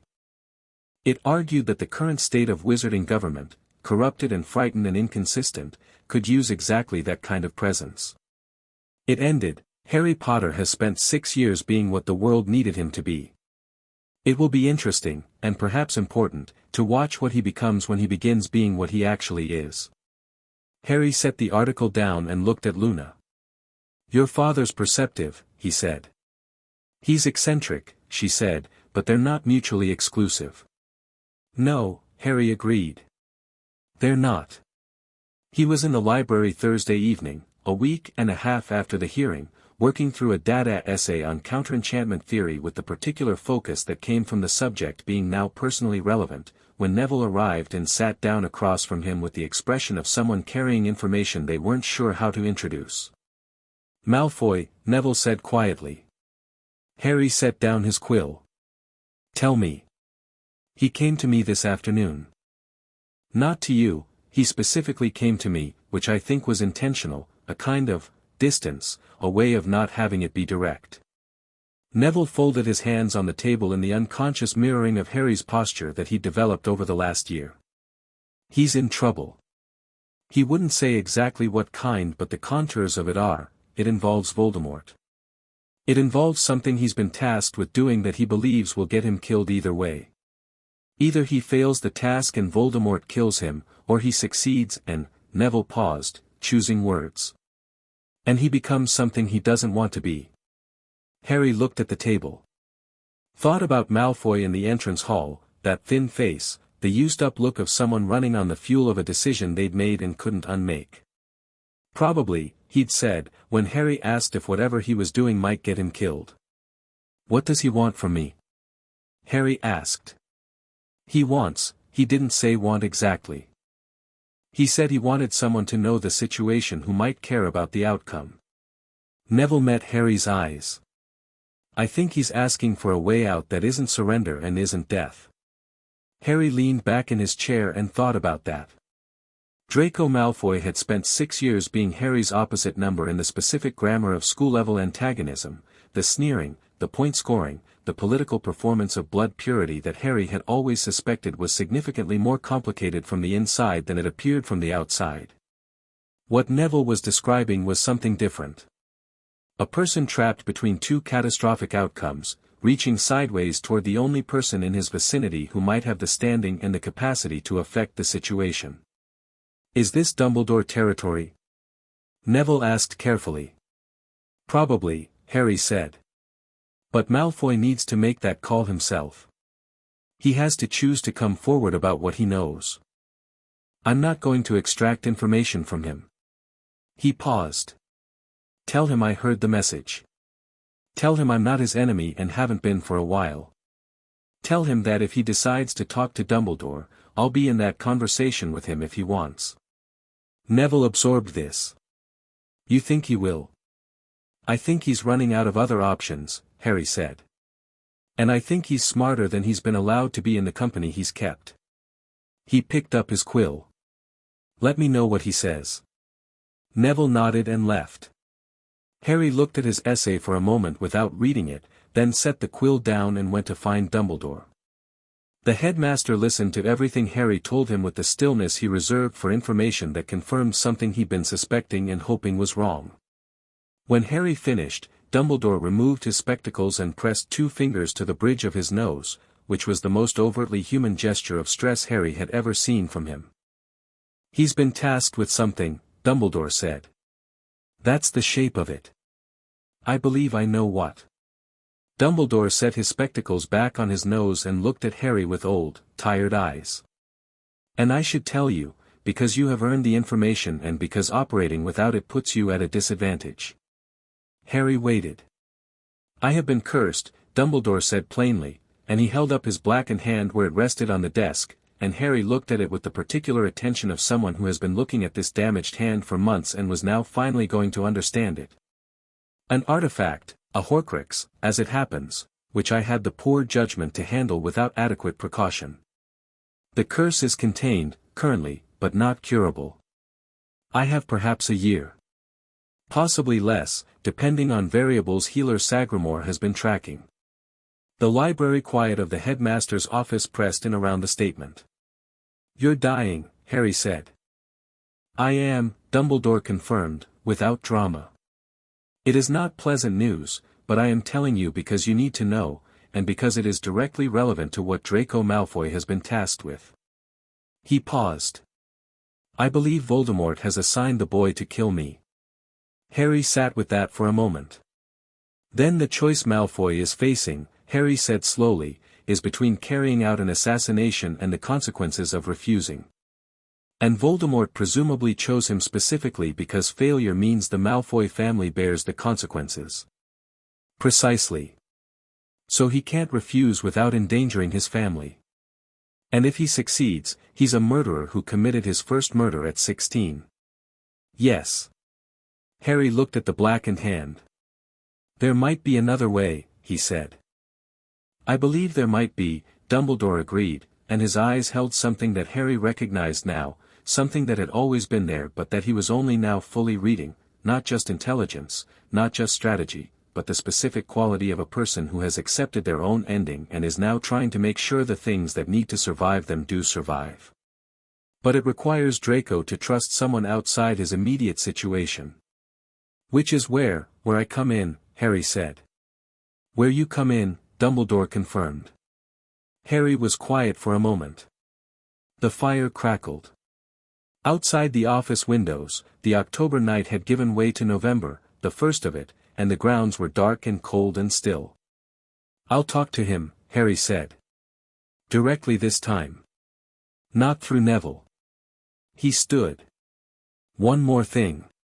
He looked at Dumbledore with the directness that had become natural over the past 2 weeks. You should have told me about the Horcruxes sooner. About the full scope of what we're dealing with. Yes, Dumbledore said. I should have. Next session, Harry said, I want everything. The full picture of what you know and what you suspect and what you're uncertain about. Everything. Next session, Dumbledore said. Everything. Harry walked back through the castle in the dark, feeling the wards humming around him, familiar now, comfortable, the castle's awareness like a third presence in every room. He thought about dying headmasters and 17-year-old boys with impossible tasks and the fact that the war he'd been walking toward his whole life was still coming, was already here in some sense, was sitting in every conversation he'd had this week whether the conversation was ostensibly about it or not. He found Hermione in the common room, as expected. She looked up when he came in, read his expression, and closed her book. "Tell me," she said. He did. All of it. Dumbledore's curse, the year, the Malfoy situation, the Horcrux context that he laid out in more detail than he'd shared before because she needed it and because she was Hermione and she would find the holes in whatever plan emerged and those holes needed to be found. She listened with the absolute focused attention she gave things that were going to require everything she had. When he finished she was quiet for a moment. The Horcruxes, she said carefully, changed the fundamental strategy. Everything else we've been doing, legally, politically, the lordship, the hearing, that's real and it matters, but it exists on a different track from this. I know, Harry said. Both tracks are real. Both of them matter. And Malfoy is a person in an impossible situation, Harry said. Who is going to need help that isn't contingent on him being a certain kind of person. He is who he is. But he's not his father, and he's not Voldemort's, and if there's a way out that doesn't require him to become either of those things completely, I want to find it. Hermione looked at him with the expression she'd been wearing more frequently since the hearing, the one that contained surprise and not surprise in equal measure, the expression of someone watching a person become what they were always going to be. Ron needs to know about the Horcruxes, she said. I'll tell him tomorrow. And then? Harry leaned back in his chair and looked at the fire. The amber in his system had diminished to something almost imperceptible now, the detox was doing its work, the clarity draft restoring by degrees. What remained was quieter, as Voss had promised, less certain. But it was his, and the owning of it was worth every awkward ambiguity. Then we start the real work, he said. Ron came in at 9:30, fresh from the Ollery where he'd apparently been sending his father a letter, and dropped into his armchair and looked at Harry and Hermione with the particular expression of someone who could tell they'd been having a significant conversation and was bracing to be included. What did I miss? He said. Sit down, Harry said. I am sitting down. Then hold on, Harry said, and started talking. Ron's face went through several stages of expression as Harry laid out the Horcrux information, the ones Dumbledore had identified, the theoretical scope, the implications for what defeating Voldemort actually required, the practical enormity of it. He listened without interrupting, which was notable for Ron, and when Harry finished he sat for a long moment with his arms on his knees. So we need to find and destroy, what, 6 of them? At least 6, Hermione said. Possibly more depending on how many he made. And each one is a piece of his soul hidden in an object. Essentially, yes. Ron thought about this. So even if everything else goes right, if there are still Horcruxes, he can't die, Harry said. Not properly. Not permanently. Ron nodded slowly. Right. He rubbed the back of his neck. So. 6 soul fragments hidden in unknown locations, a war actively in progress, a dying headmaster, a conflicted Slytherin we may or may not be able to trust, a political landscape that's shifting under our feet, and Harry's ongoing potions detox. That's the situation, Hermione confirmed. Ron looked at Harry. Do you remember when our biggest problem was getting through the first-floor trapdoor? We were 11, Harry said. Things were simpler. They were never actually simple, Harry said. They just felt that way. Ron made a sound that was half laugh, half exhale. No, he said, I suppose they didn't. He looked at the fire. We're going to do all of it, aren't we? All of it, the Horcruxes and the Malfoy thing and whatever else arrives. We're going to figure it out. It wasn't a question. But Harry answered it anyway. Yes, he said. Luna's voice came from the armchair in the corner where she'd apparently been sitting for some time, quiet enough that none of them had registered her presence. The first step, she said peacefully, is usually the hardest. After that it becomes a habit. 3 heads turned toward her. Luna, Hermione said, how long have you been sitting there? Since before Harry came in, she said. She had her quibbler over her face. I was resting my eyes. She lowered the magazine and looked at them with those clear, silver-gray eyes. You're going to be all right, she said, to Harry specifically. Not everything will be all right. Some things will go wrong in ways you won't expect. But you specifically, are going to be all right. Harry looked at her. Luna Lovegood, who noticed where people didn't look and knew when a window had been wiped clean and could apparently see things that other people's instruments missed. How do you know? He asked. She considered the question with genuine seriousness. Because you've already done the hardest thing, she said. You found out that something you thought was real wasn't, and instead of deciding nothing was real, you decided to find out what actually was. She blinked. Most people can't do that. They choose one of those and stay there. The common room fire crackled.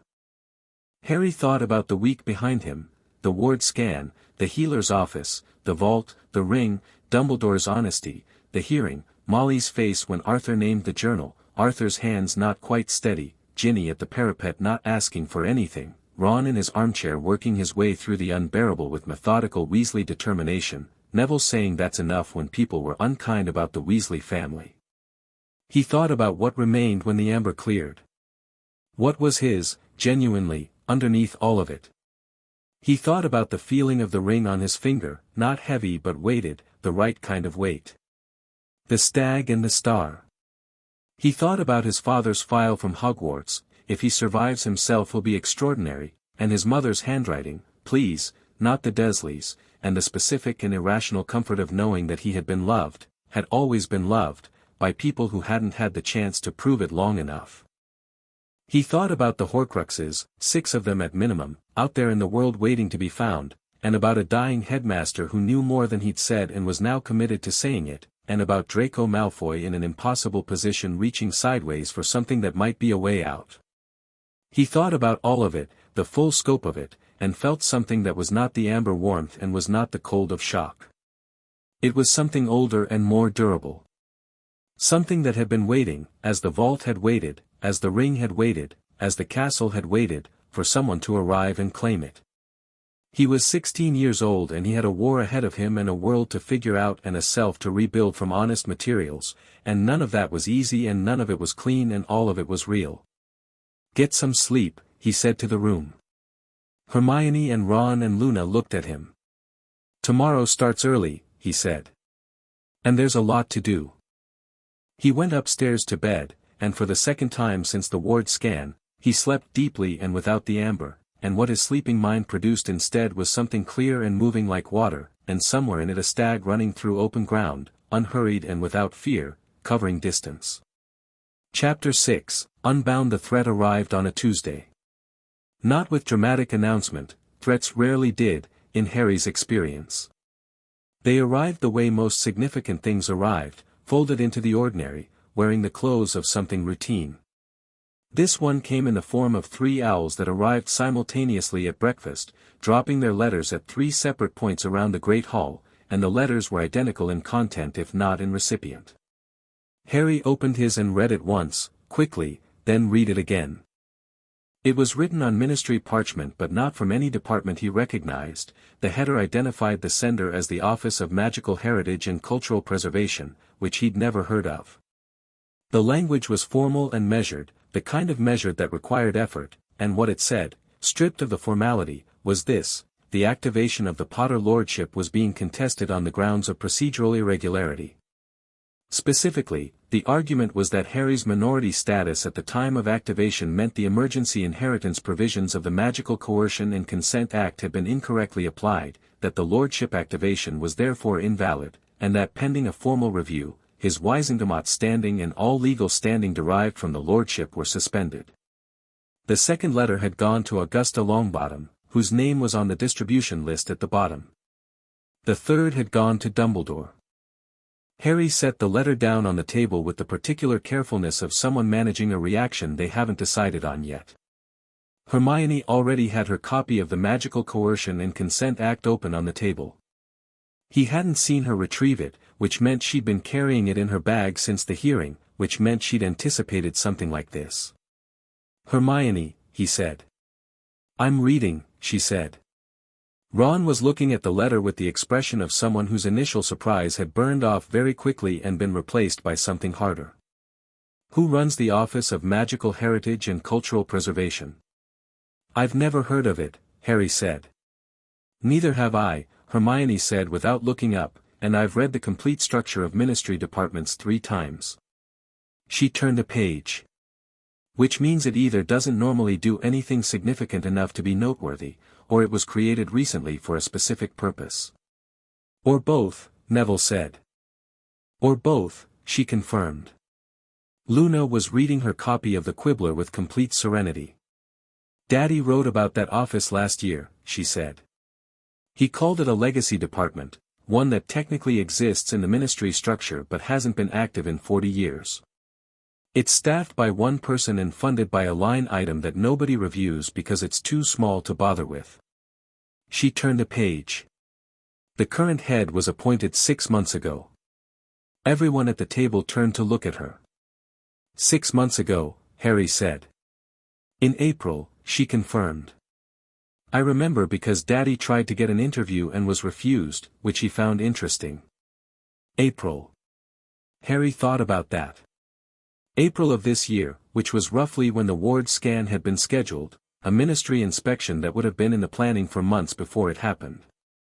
Someone, he thought, had scheduled the inspection knowing what it would find, and had simultaneously created the mechanism by which the consequences of that finding could be controlled. The inspection had not been routine. It had been deliberate. "Someone wanted the potion found," Harry said. Hermione looked up from her book. Ron went still. Neville straightened slightly. "Someone scheduled the inspection knowing about the brewing," Harry continued, thinking through it aloud. "They wanted it found, wanted the hearing to happen, wanted Molly Weasley charged. And then simultaneously created a department whose entire function is to challenge the legal standing that would result from finding it." He paused. "Which means the outcome they were working toward was not justice. It was the creation of a legal mess. A situation where I was exposed to the truth, destabilized, had my emotional groundwork pulled out from under me, and then had any legal recourse I might have available immediately contested. Who benefits from that?" Ron said. Harry thought about it from several directions. Someone who wanted Harry Potter destabilized in a very specific way, not physically harmed, not killed, that was Voldemort's domain and this was too subtle for Voldemort's current approach. Someone who wanted him emotionally compromised, legally uncertain, his institutional support fragmented, his relationships damaged, right at the beginning of 6th year when the Horcrux work was starting and the war was moving toward its next phase. Someone who understood the wizarding political landscape well enough to create a ministry department as a chess piece. "Voldemort wouldn't do this," Harry said. "This is too institutional. Too patient." "Lucius Malfoy did this," Hermione said.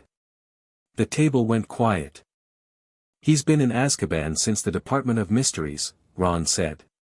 "He was released in September," Hermione said. "It was a small notice in the Prophet. His lawyers argued insufficient evidence for the specific charges, there were procedural issues with the Auror documentation of the scene, apparently, and his conviction was overturned on technical grounds." She looked at Harry. "He's been out for 6 weeks. Harry thought about Draco Malfoy in the entrance hall, the thinness around his eyes, probably when asked if his mission might get him killed. Draco, tasked with murdering Dumbledore, a task that served Voldemort directly. And now this, a legal chess move against Harry that served someone who understood institutional power structures. Lucius Malfoy had been brought back from Azkaban, had had 6 weeks to recover and assess, and had apparently spent that time constructing a mechanism to neutralize Harry's newfound legal standing. "He's hedging," Harry said. "Lucius. He's running 2 strategies simultaneously, Voldemort's agenda through Draco, and his own agenda through the Ministry. If Voldemort wins, Lucius is on the right side. If Voldemort loses, he's still politically functional because he's managed to damage Harry's legal position in ways that will take time to unpick. He's protecting the family from every direction," Neville said, and then looked slightly surprised at himself for saying it. It's actually very thorough." "It's very Slytherin," Luna said pleasantly. Harry picked up the letter again and read the specific procedural argument. It cited 3 Ministry precedents and 2 Wisengamot rulings, all real, all relevant, and all chosen very carefully to support a position that was, on its face, technically plausible. The emergency provisions of the Act were somewhat ambiguous about the minority question. The challenge had legal teeth. Not enough legal teeth. But enough to create delay. "How long does a review take?" Harry asked Hermione. "Normally, 3 to 6 months. And during the review, my Wisengamot standing is suspended." That's what the letter claims. "Whether it's enforceable, it doesn't matter whether it's enforceable," Harry said. "What matters is what it communicates. Someone in a position to create ministry departments and file procedural challenges is publicly contesting my standing. That's a message about what they're willing to do." He looked at Ron. "It's also a message to anyone considering allying with me politically that there's a cost to doing so. So what do we do?" Ron said. Harry thought for a moment.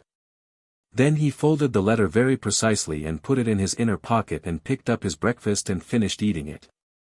"We go to class," he said. "And after class, we deal with it." He found Dumbledore at lunch. The headmaster had already read his copy and had clearly spent the morning in conversation with several people, judging by the notes on his desk when Harry arrived. He looked up when Harry walked in without knocking and gestured to the chair across from him. "Lucius Malfoy," Harry said. "Almost certainly," Dumbledore agreed.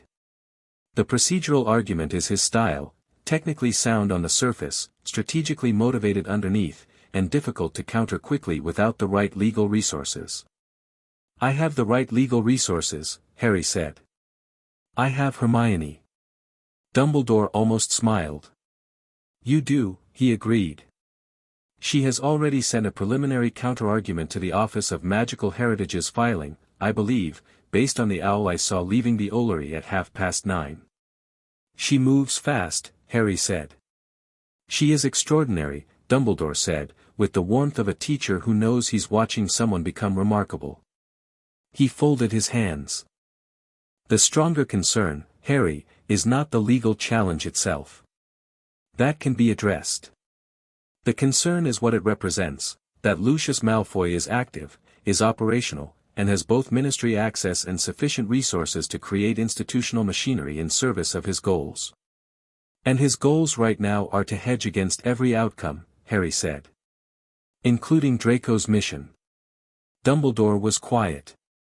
"Have you spoken to Draco yet?" "Not directly. But I will today." Harry looked at the old man across the desk with the careful honesty that had become their working mode. "I need to know something first.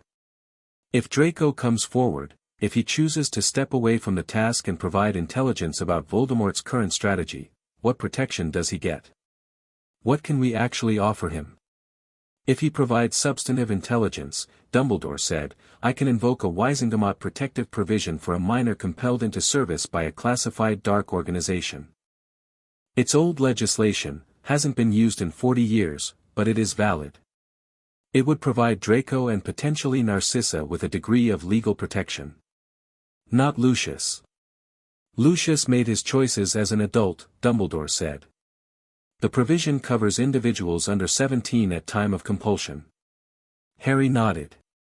"Then I have something to offer him." He stood. "Tonight. I'll find him tonight." He left the office and took the back stairs down toward the Defense Against the Dark Arts corridor, thinking. The legal challenge, the Lucius angle, the Draco conversation, these were all moving pieces that needed managing simultaneously, and managing them simultaneously required help. He called in all of it. The room of requirement opened on the first pass, which felt significant, the castle agreeing with his assessment that this was necessary. The room it produced was different from the DA configuration, smaller and more deliberately functional, with a central table and enough chairs and the particular quality of a space designed for a working meeting rather than a training session. Ron arrived first, then Hermione with 3 books and a scroll of notes, then Neville, then Luna carrying her quibbler and the glass jar with the flobberworm, which she set on the table beside her with the serenity of someone bringing a good luck charm. Harry stood at the table and looked at his people. These 4. The ones who had shown up in every situation that mattered, the Devil's Snare at 11, the Chamber at 12, the Department of Mysteries at 15, the week of testimony and hearings that had just passed. Not because they'd been sorted into the same house, not because the narrative required it, but because they had each individually decided to be present when it counted. Lucius Malfoy filed a procedural challenge against the Lordship activation, Harry said. He laid out everything, the office, the timing, the strategic intent, the Draco connection. He laid out the Horcrux picture in full clarity for the first time, everything Dumbledore had told him, everything from the documents and the sessions. He laid it out without softening and without dramatizing, the same way he'd testified at the Wisengamot, a direct line of true things. When he finished, the room held the weight of it for a moment. Neville spoke first. The Horcruxes are the priority. Strategically. The Malfoy challenge is a distraction, real, but designed to consume attention. Yes, Harry said. So we handle the distraction efficiently and then focus. That's the idea. Hermione already had her counterargument scroll open.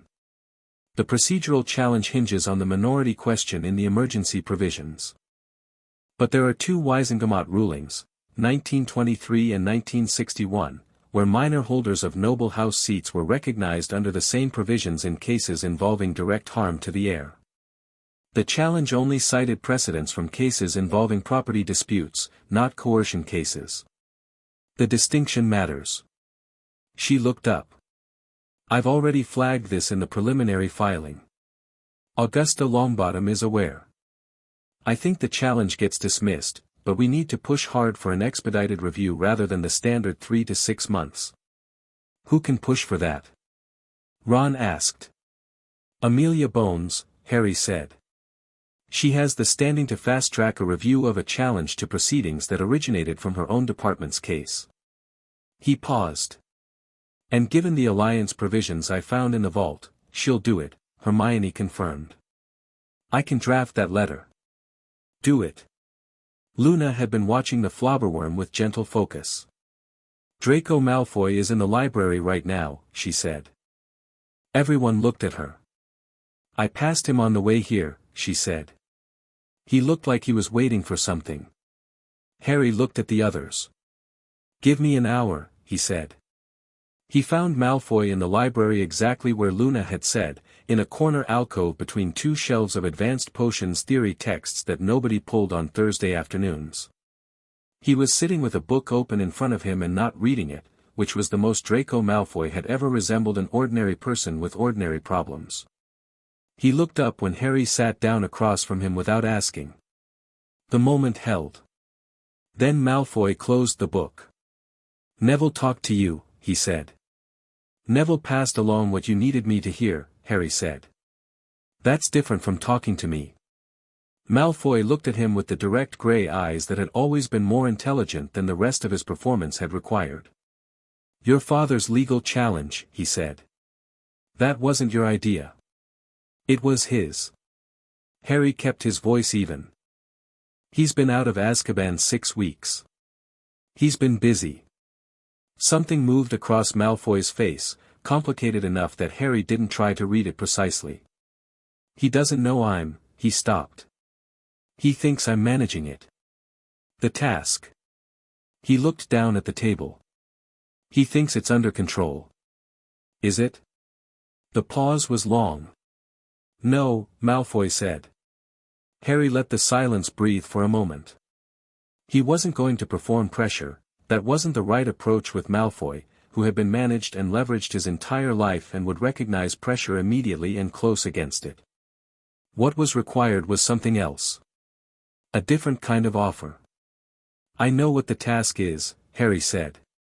Malfoy went completely still. "And I know what happens if you don't complete it, and I know what happens if you do." Harry kept his voice quiet and unadorned. "And I know that you've been carrying it alone since the beginning of term, and it's been grinding you down because you're not actually the person who could do it, and you knew that before they gave it to you." Malfoy's jaw worked. "Don't tell me who I am. I'm not telling you who you are. I'm telling you what I've observed." Harry paused. "There's a way out of this. Not a clean one, there isn't a clean one. But there's one that doesn't require you to become something you can't come back from." Malfoy looked at him with the specific suspicion of someone who has been offered things before that turned out to be differently shaped than they appeared.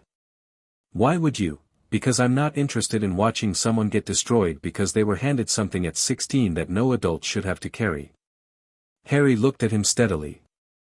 "And because whatever you know about what Voldemort is planning right now is information that matters, and I'd rather have it through a conversation with you than find it out the hard way." Malfoy was quiet for a long moment. The library around them was its usual Thursday afternoon quiet, distant footsteps, the rustle of pages, Madame Pants somewhere in the stacks doing something industrious. "If I tell Dumbledore," Malfoy said quietly, "what happens to my mother?" Protective provision for families of minors compelled into service by a classified dark organization. Dumbledore can invoke it. Your mother gets protection. And me? Same provision covers you. Harry paused.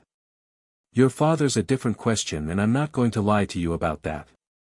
Malfoy absorbed this. He looked like a person doing arithmetic on a question that had no good answer, only better and worse ones.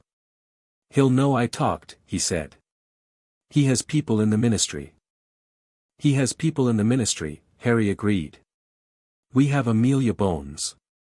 Something shifted in Malfoy's expression, the calculating tilt of a mind that had been trained since birth to assess political weight and had just received new information. Bones is that committed to, she ran the prosecution, Harry said. She ran it thoroughly. And she's been in correspondence with Augusta Longbottom about the Lordship Challenge since this morning. He looked at Malfoy. Your father's ministry access is not as current as it was a year ago. The people who were covering for him then have their own situations to manage now. Malfoy looked at the table for a long moment. Then he looked up. There's something in the castle, he said, and his voice was different, not performing, not hedging, just talking. Voldemort wants something done to the castle's internal protections before the task.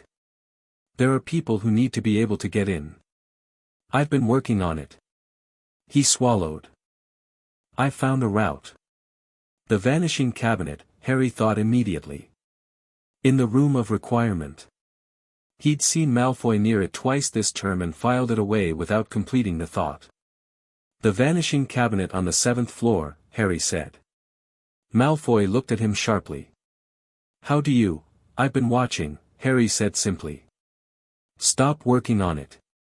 And tell me everything else. For a moment it could have gone either way. The two of them in the library alcove, the weight of everything between them, 6 years of hostility, the war outside the castle walls, the immense complicated architecture of their respective positions, and in the middle of it, a choice. Malfoy said, I want to talk to Dumbledore.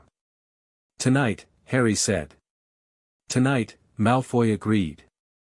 They walked to Dumbledore's office together, which was strange enough that 3 students they passed in the corridor did visible double takes, and Harry stored the mental image for a moment when he might find it funny, which was not yet but would probably eventually be. Dumbledore opened the door before they knocked. He looked at both of them for a moment with those old perceptive eyes, and the expression he produced was the most complex thing Harry had ever seen on his face, grief and relief and something that might, in a lesser man, have been called gratitude. Come in, he said. Both of you. The conversation lasted 2 hours. Malfoy talked. Not easily, it cost him, visibly, each piece of information extracted from a place he'd been keeping it sealed, but he talked, and what came out was a detailed, intelligent account of Voldemort's current strategy, the entry route he'd been developing through the cabinet, the names of Death Eaters who had been planning to infiltrate the castle once the route was operational, the timeline Voldemort had set. Dumbledore listened with the complete focused attention of a man receiving information he needed with time running short. Harry sat to the side and said nothing for most of it. He was there not to interrogate but to be present, as he'd told Malfoy he would be, and there was value in that, in Malfoy being able to look across the room and see Harry Potter sitting there without triumph or contempt, just quiet and steady, the same as he'd been in the library. When Malfoy finished, the office was very still. "The cabinet," Dumbledore said. "Have you repaired it fully?" 70%, Malfoy said. "It's functional but unstable. Objects transferred through it come out damaged." "Can it be made non-functional?" Harry asked.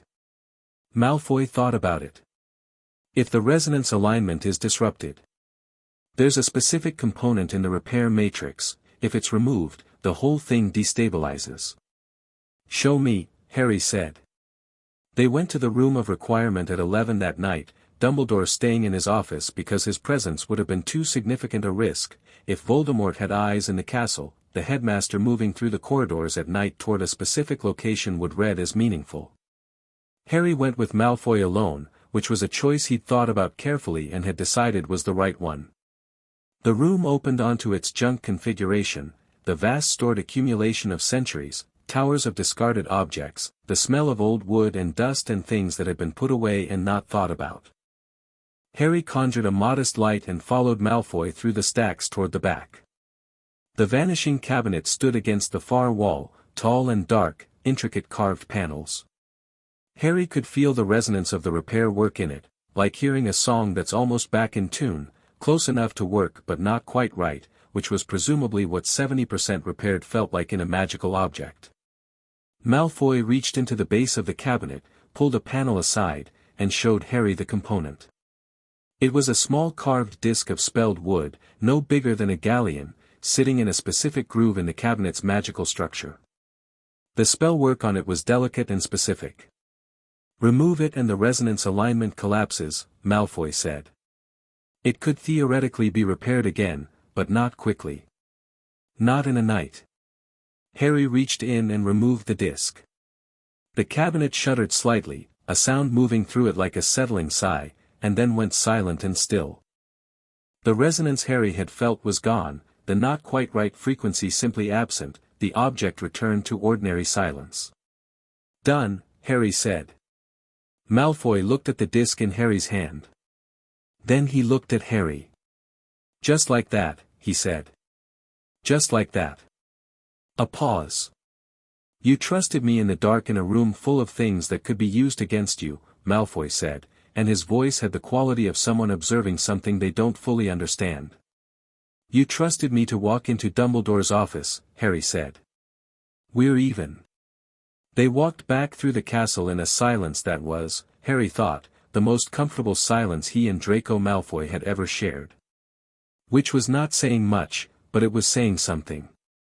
At the door to the Slytherin common room, Malfoy stopped. "The challenge against your lordship," he said. "My father doesn't give up on mechanisms once he's set them in motion." "I know," Harry said. "He has a contact in the Office of Magical Heritage. Someone who was appointed in April." Malfoy looked at the wall. "Her name is Cordelia Finch. She was my father's solicitor in 1994. Harry looked at him. "That's useful." "I know." A pause. "Potter." Malfoy met his eyes with the directness he'd been producing all evening, stripped of everything else. "Don't mistake this for friendship." "I know what it is," Harry said. "What is it?" Harry considered the question honestly.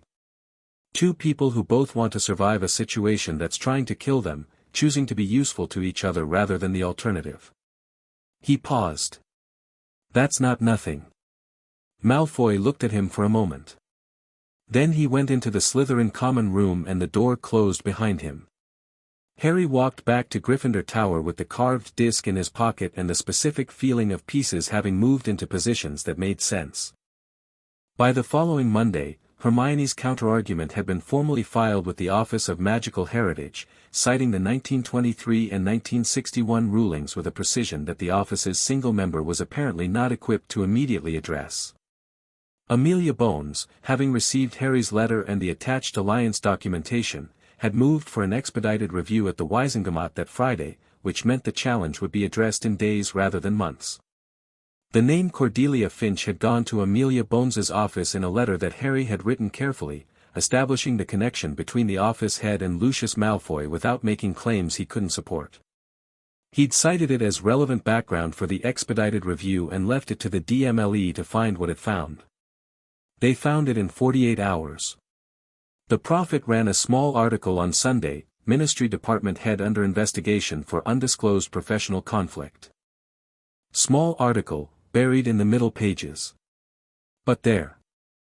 Lucius Malfoy's mechanism, as Malfoy had predicted, didn't simply stop, but it lost its operational capacity, the specific individual who was making it function now under scrutiny, the procedural challenge suddenly looking less like a neutral legal question and more like a targeted political move, which made the Wisengamot significantly less sympathetic to it.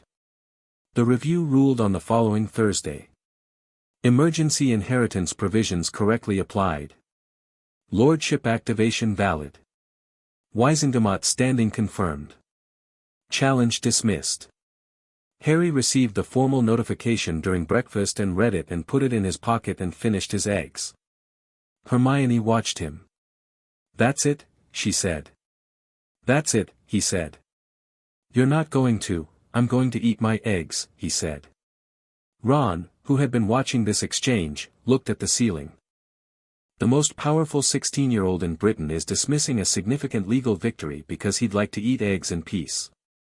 "That's essentially correct," Harry said. "Good for you, mate." Ron went back to his own breakfast.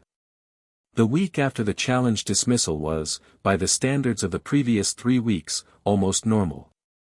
Classes, meals, Quidditch practice. Harry had reinstated the team's schedule after the disruption of the hearing, and being in the air with the November wind and the weight of the broom under him and the pure physics of pursuit felt like the most honest thing he did all week. He was a good Quidditch captain in the same way he was becoming good at most things, not by loudness but by clarity, by knowing what he was looking for and communicating it simply, and the team responded to that with the specific energy of people who'd been waiting to be trusted. Ginny flew well. She always flew well. He watched her from across the pitch and felt the question of what remained from the amber, the smaller, quieter, less certain thing Voss had promised, and found that the question was still open and that the open question was, genuinely, all right. He didn't need to answer it yet. He didn't need to force it toward anything. He was 16 and there was time. At the end of the second week of November, Dumbledore called Harry to his office for the lesson he'd promised, everything, the full picture. They sat across from each other for 3 hours while the fire burned down and Dumbledore told him, in the precise and unsoftened terms that Harry had demanded, everything he knew. The Horcrux theory in full, the 7, the locations he'd identified and suspected, the one he'd already destroyed, the likely candidates for the rest. Tom Riddle's history in its entirety, the orphanage and the early magic and the progression from brilliant damaged boy to the thing he'd chosen to become. The diary. The ring. The locket, the cup, the diadem, the snake. And the last one.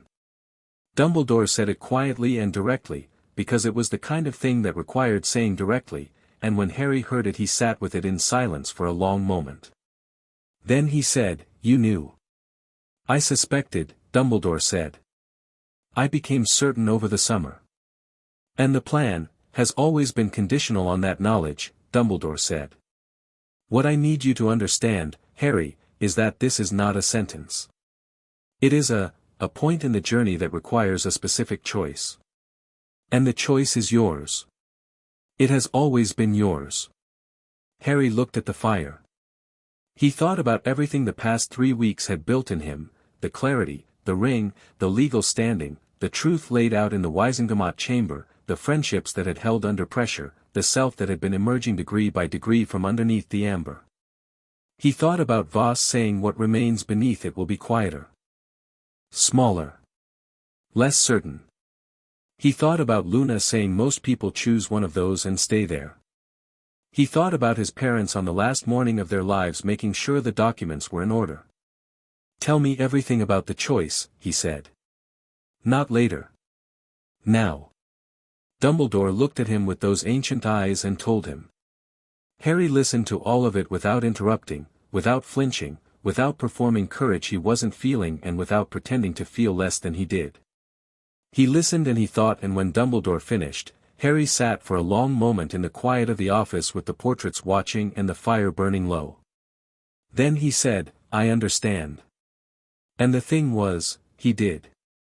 Not comfortably, not without fear, not without the specific grief of knowing what might be required.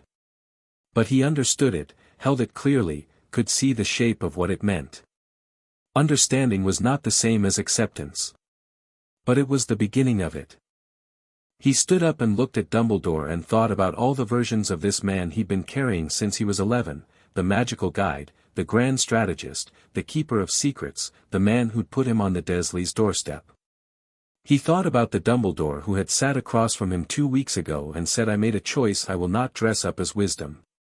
The man who had chosen, finally and fully, to be honest. "Thank you," Harry said. Dumbledore nodded. "I have one more thing for you." He opened his desk drawer and removed a small object, a memory vial, the pale silver of recorded thought. "My memory of Voldemort's early life. The full sequence. When you are ready, not tonight, when you've processed what we've discussed, the pensieve is there." He gestured to the stone basin. "Some of it will hurt. But it will also show you what he was before he chose to be what he became. That matters." Harry took the vial and pocketed it carefully. He went back to Gryffindor Tower and sat in the common room, which was mostly empty at this late hour, just the fire and the faint sounds of the castle settling around him. He sat in his usual armchair and turned the memory vial over in his hands without looking at it, feeling its weight. Ron came down at midnight, unable to sleep for whatever his own reasons were, and settled into the armchair across from him and looked at the fire without asking questions, which was exactly right. After a while Hermione appeared from the girls' staircase, carrying a book she wasn't reading, and sat on the hearthrug in her usual position. Neville came in from a late herbology consultation, still in his work robes, and sat on the sofa. Luna, who seemed to have been in the common room this whole time in the armchair by the window, lowered the quibbler and looked at all of them with her silver-grey eyes. No one asked what had happened. No one performed anything. They were just there, together, in the firelight, the castle around them humming its ancient steady presence. Harry looked at all of them and felt, clearly and without construction, something that was entirely his own. Not the amber warmth of something administered. Not the engineered certainty of a compulsion groove. Just this, the specific and durable warmth of people who had chosen to be present in the difficult places, who had never asked him to be smaller than he was, who had sat in the Wisengamot chamber and the ministry corridor and the room of requirement and the library alcove and this common room and had simply, consistently, shown up. This was real. He knew the difference now. "I need to tell you all something," he said, "and it's significant and some of it is frightening and you deserve to know it." 4 pairs of eyes turned to him. He told them. He told them about the last Horcrux, what it meant, what might be required, the full weight of it. He told them about the plan as Dumbledore had outlined it, about the timeline, about the impossibilities that were going to have to become possible over the next year. He told it all in a direct line, no softening, no management. He told it the way he'd been telling truth since the ward scan cracked everything open 3 weeks ago. Ron went white and then pink and then set his jaw. Hermione pressed her hands flat on her knees and thought very fast and said nothing. Neville looked at the fire for a long moment and then looked at Harry with the steady quiet of someone who has already decided and is simply confirming it. Luna said, "You're going to be all right." "You keep saying that," Harry said. Because it keeps being true. She looked at him with absolute certainty. Not easy. Not clean. But true. Harry looked at the fire. Outside the tower, November had settled fully over the grounds dark and cold, the lake still, the Quidditch pitch empty, the forbidden forest holding its ancient complicated darkness at the edge of the light. The Hogwarts wards were running their deep continuous pulse through the stone, the castle's awareness moving through everything the way it always had, since long before any of them were born, since before the war and before Voldemort and before the prophecy, all the way back to the beginning of the place. He thought about the morning of October 14th when the ward scan had found what it found, and the world had changed in the space of 20 minutes, and he'd walked to the Black Lake and sat on the stone bank and tried to understand what was left when the amber cleared. He knew what was left now. He'd spent 3 weeks finding out. What was left was this. The ring on his right hand, warm and weighted and real. The friends around him, each one of them extraordinary in their own specific way, each one of them present by choice. The truth on the record in a Wisengamot chamber, stated plainly where it couldn't be revised. The vault documents and the alliance list and the Potter history stretching back centuries, people who had shown up on the right side of difficult questions at personal cost. The stag running through open ground in his sleeping mind.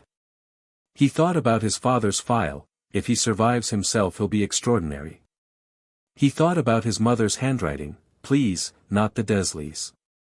He thought about what he'd said to Malfoy in the corridor, two people who both want to survive a situation that's trying to kill them, choosing to be useful to each other rather than the alternative. That's not nothing.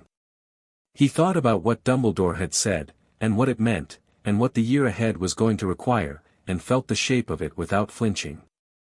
He was 16 years old and unmanaged and unmedicated and completely, honestly himself for the first time in as long as he could remember, and the war was coming and the year would be hard and some of what was ahead was frightening in a way he wasn't going to pretend otherwise about. But he was going into it clear-eyed.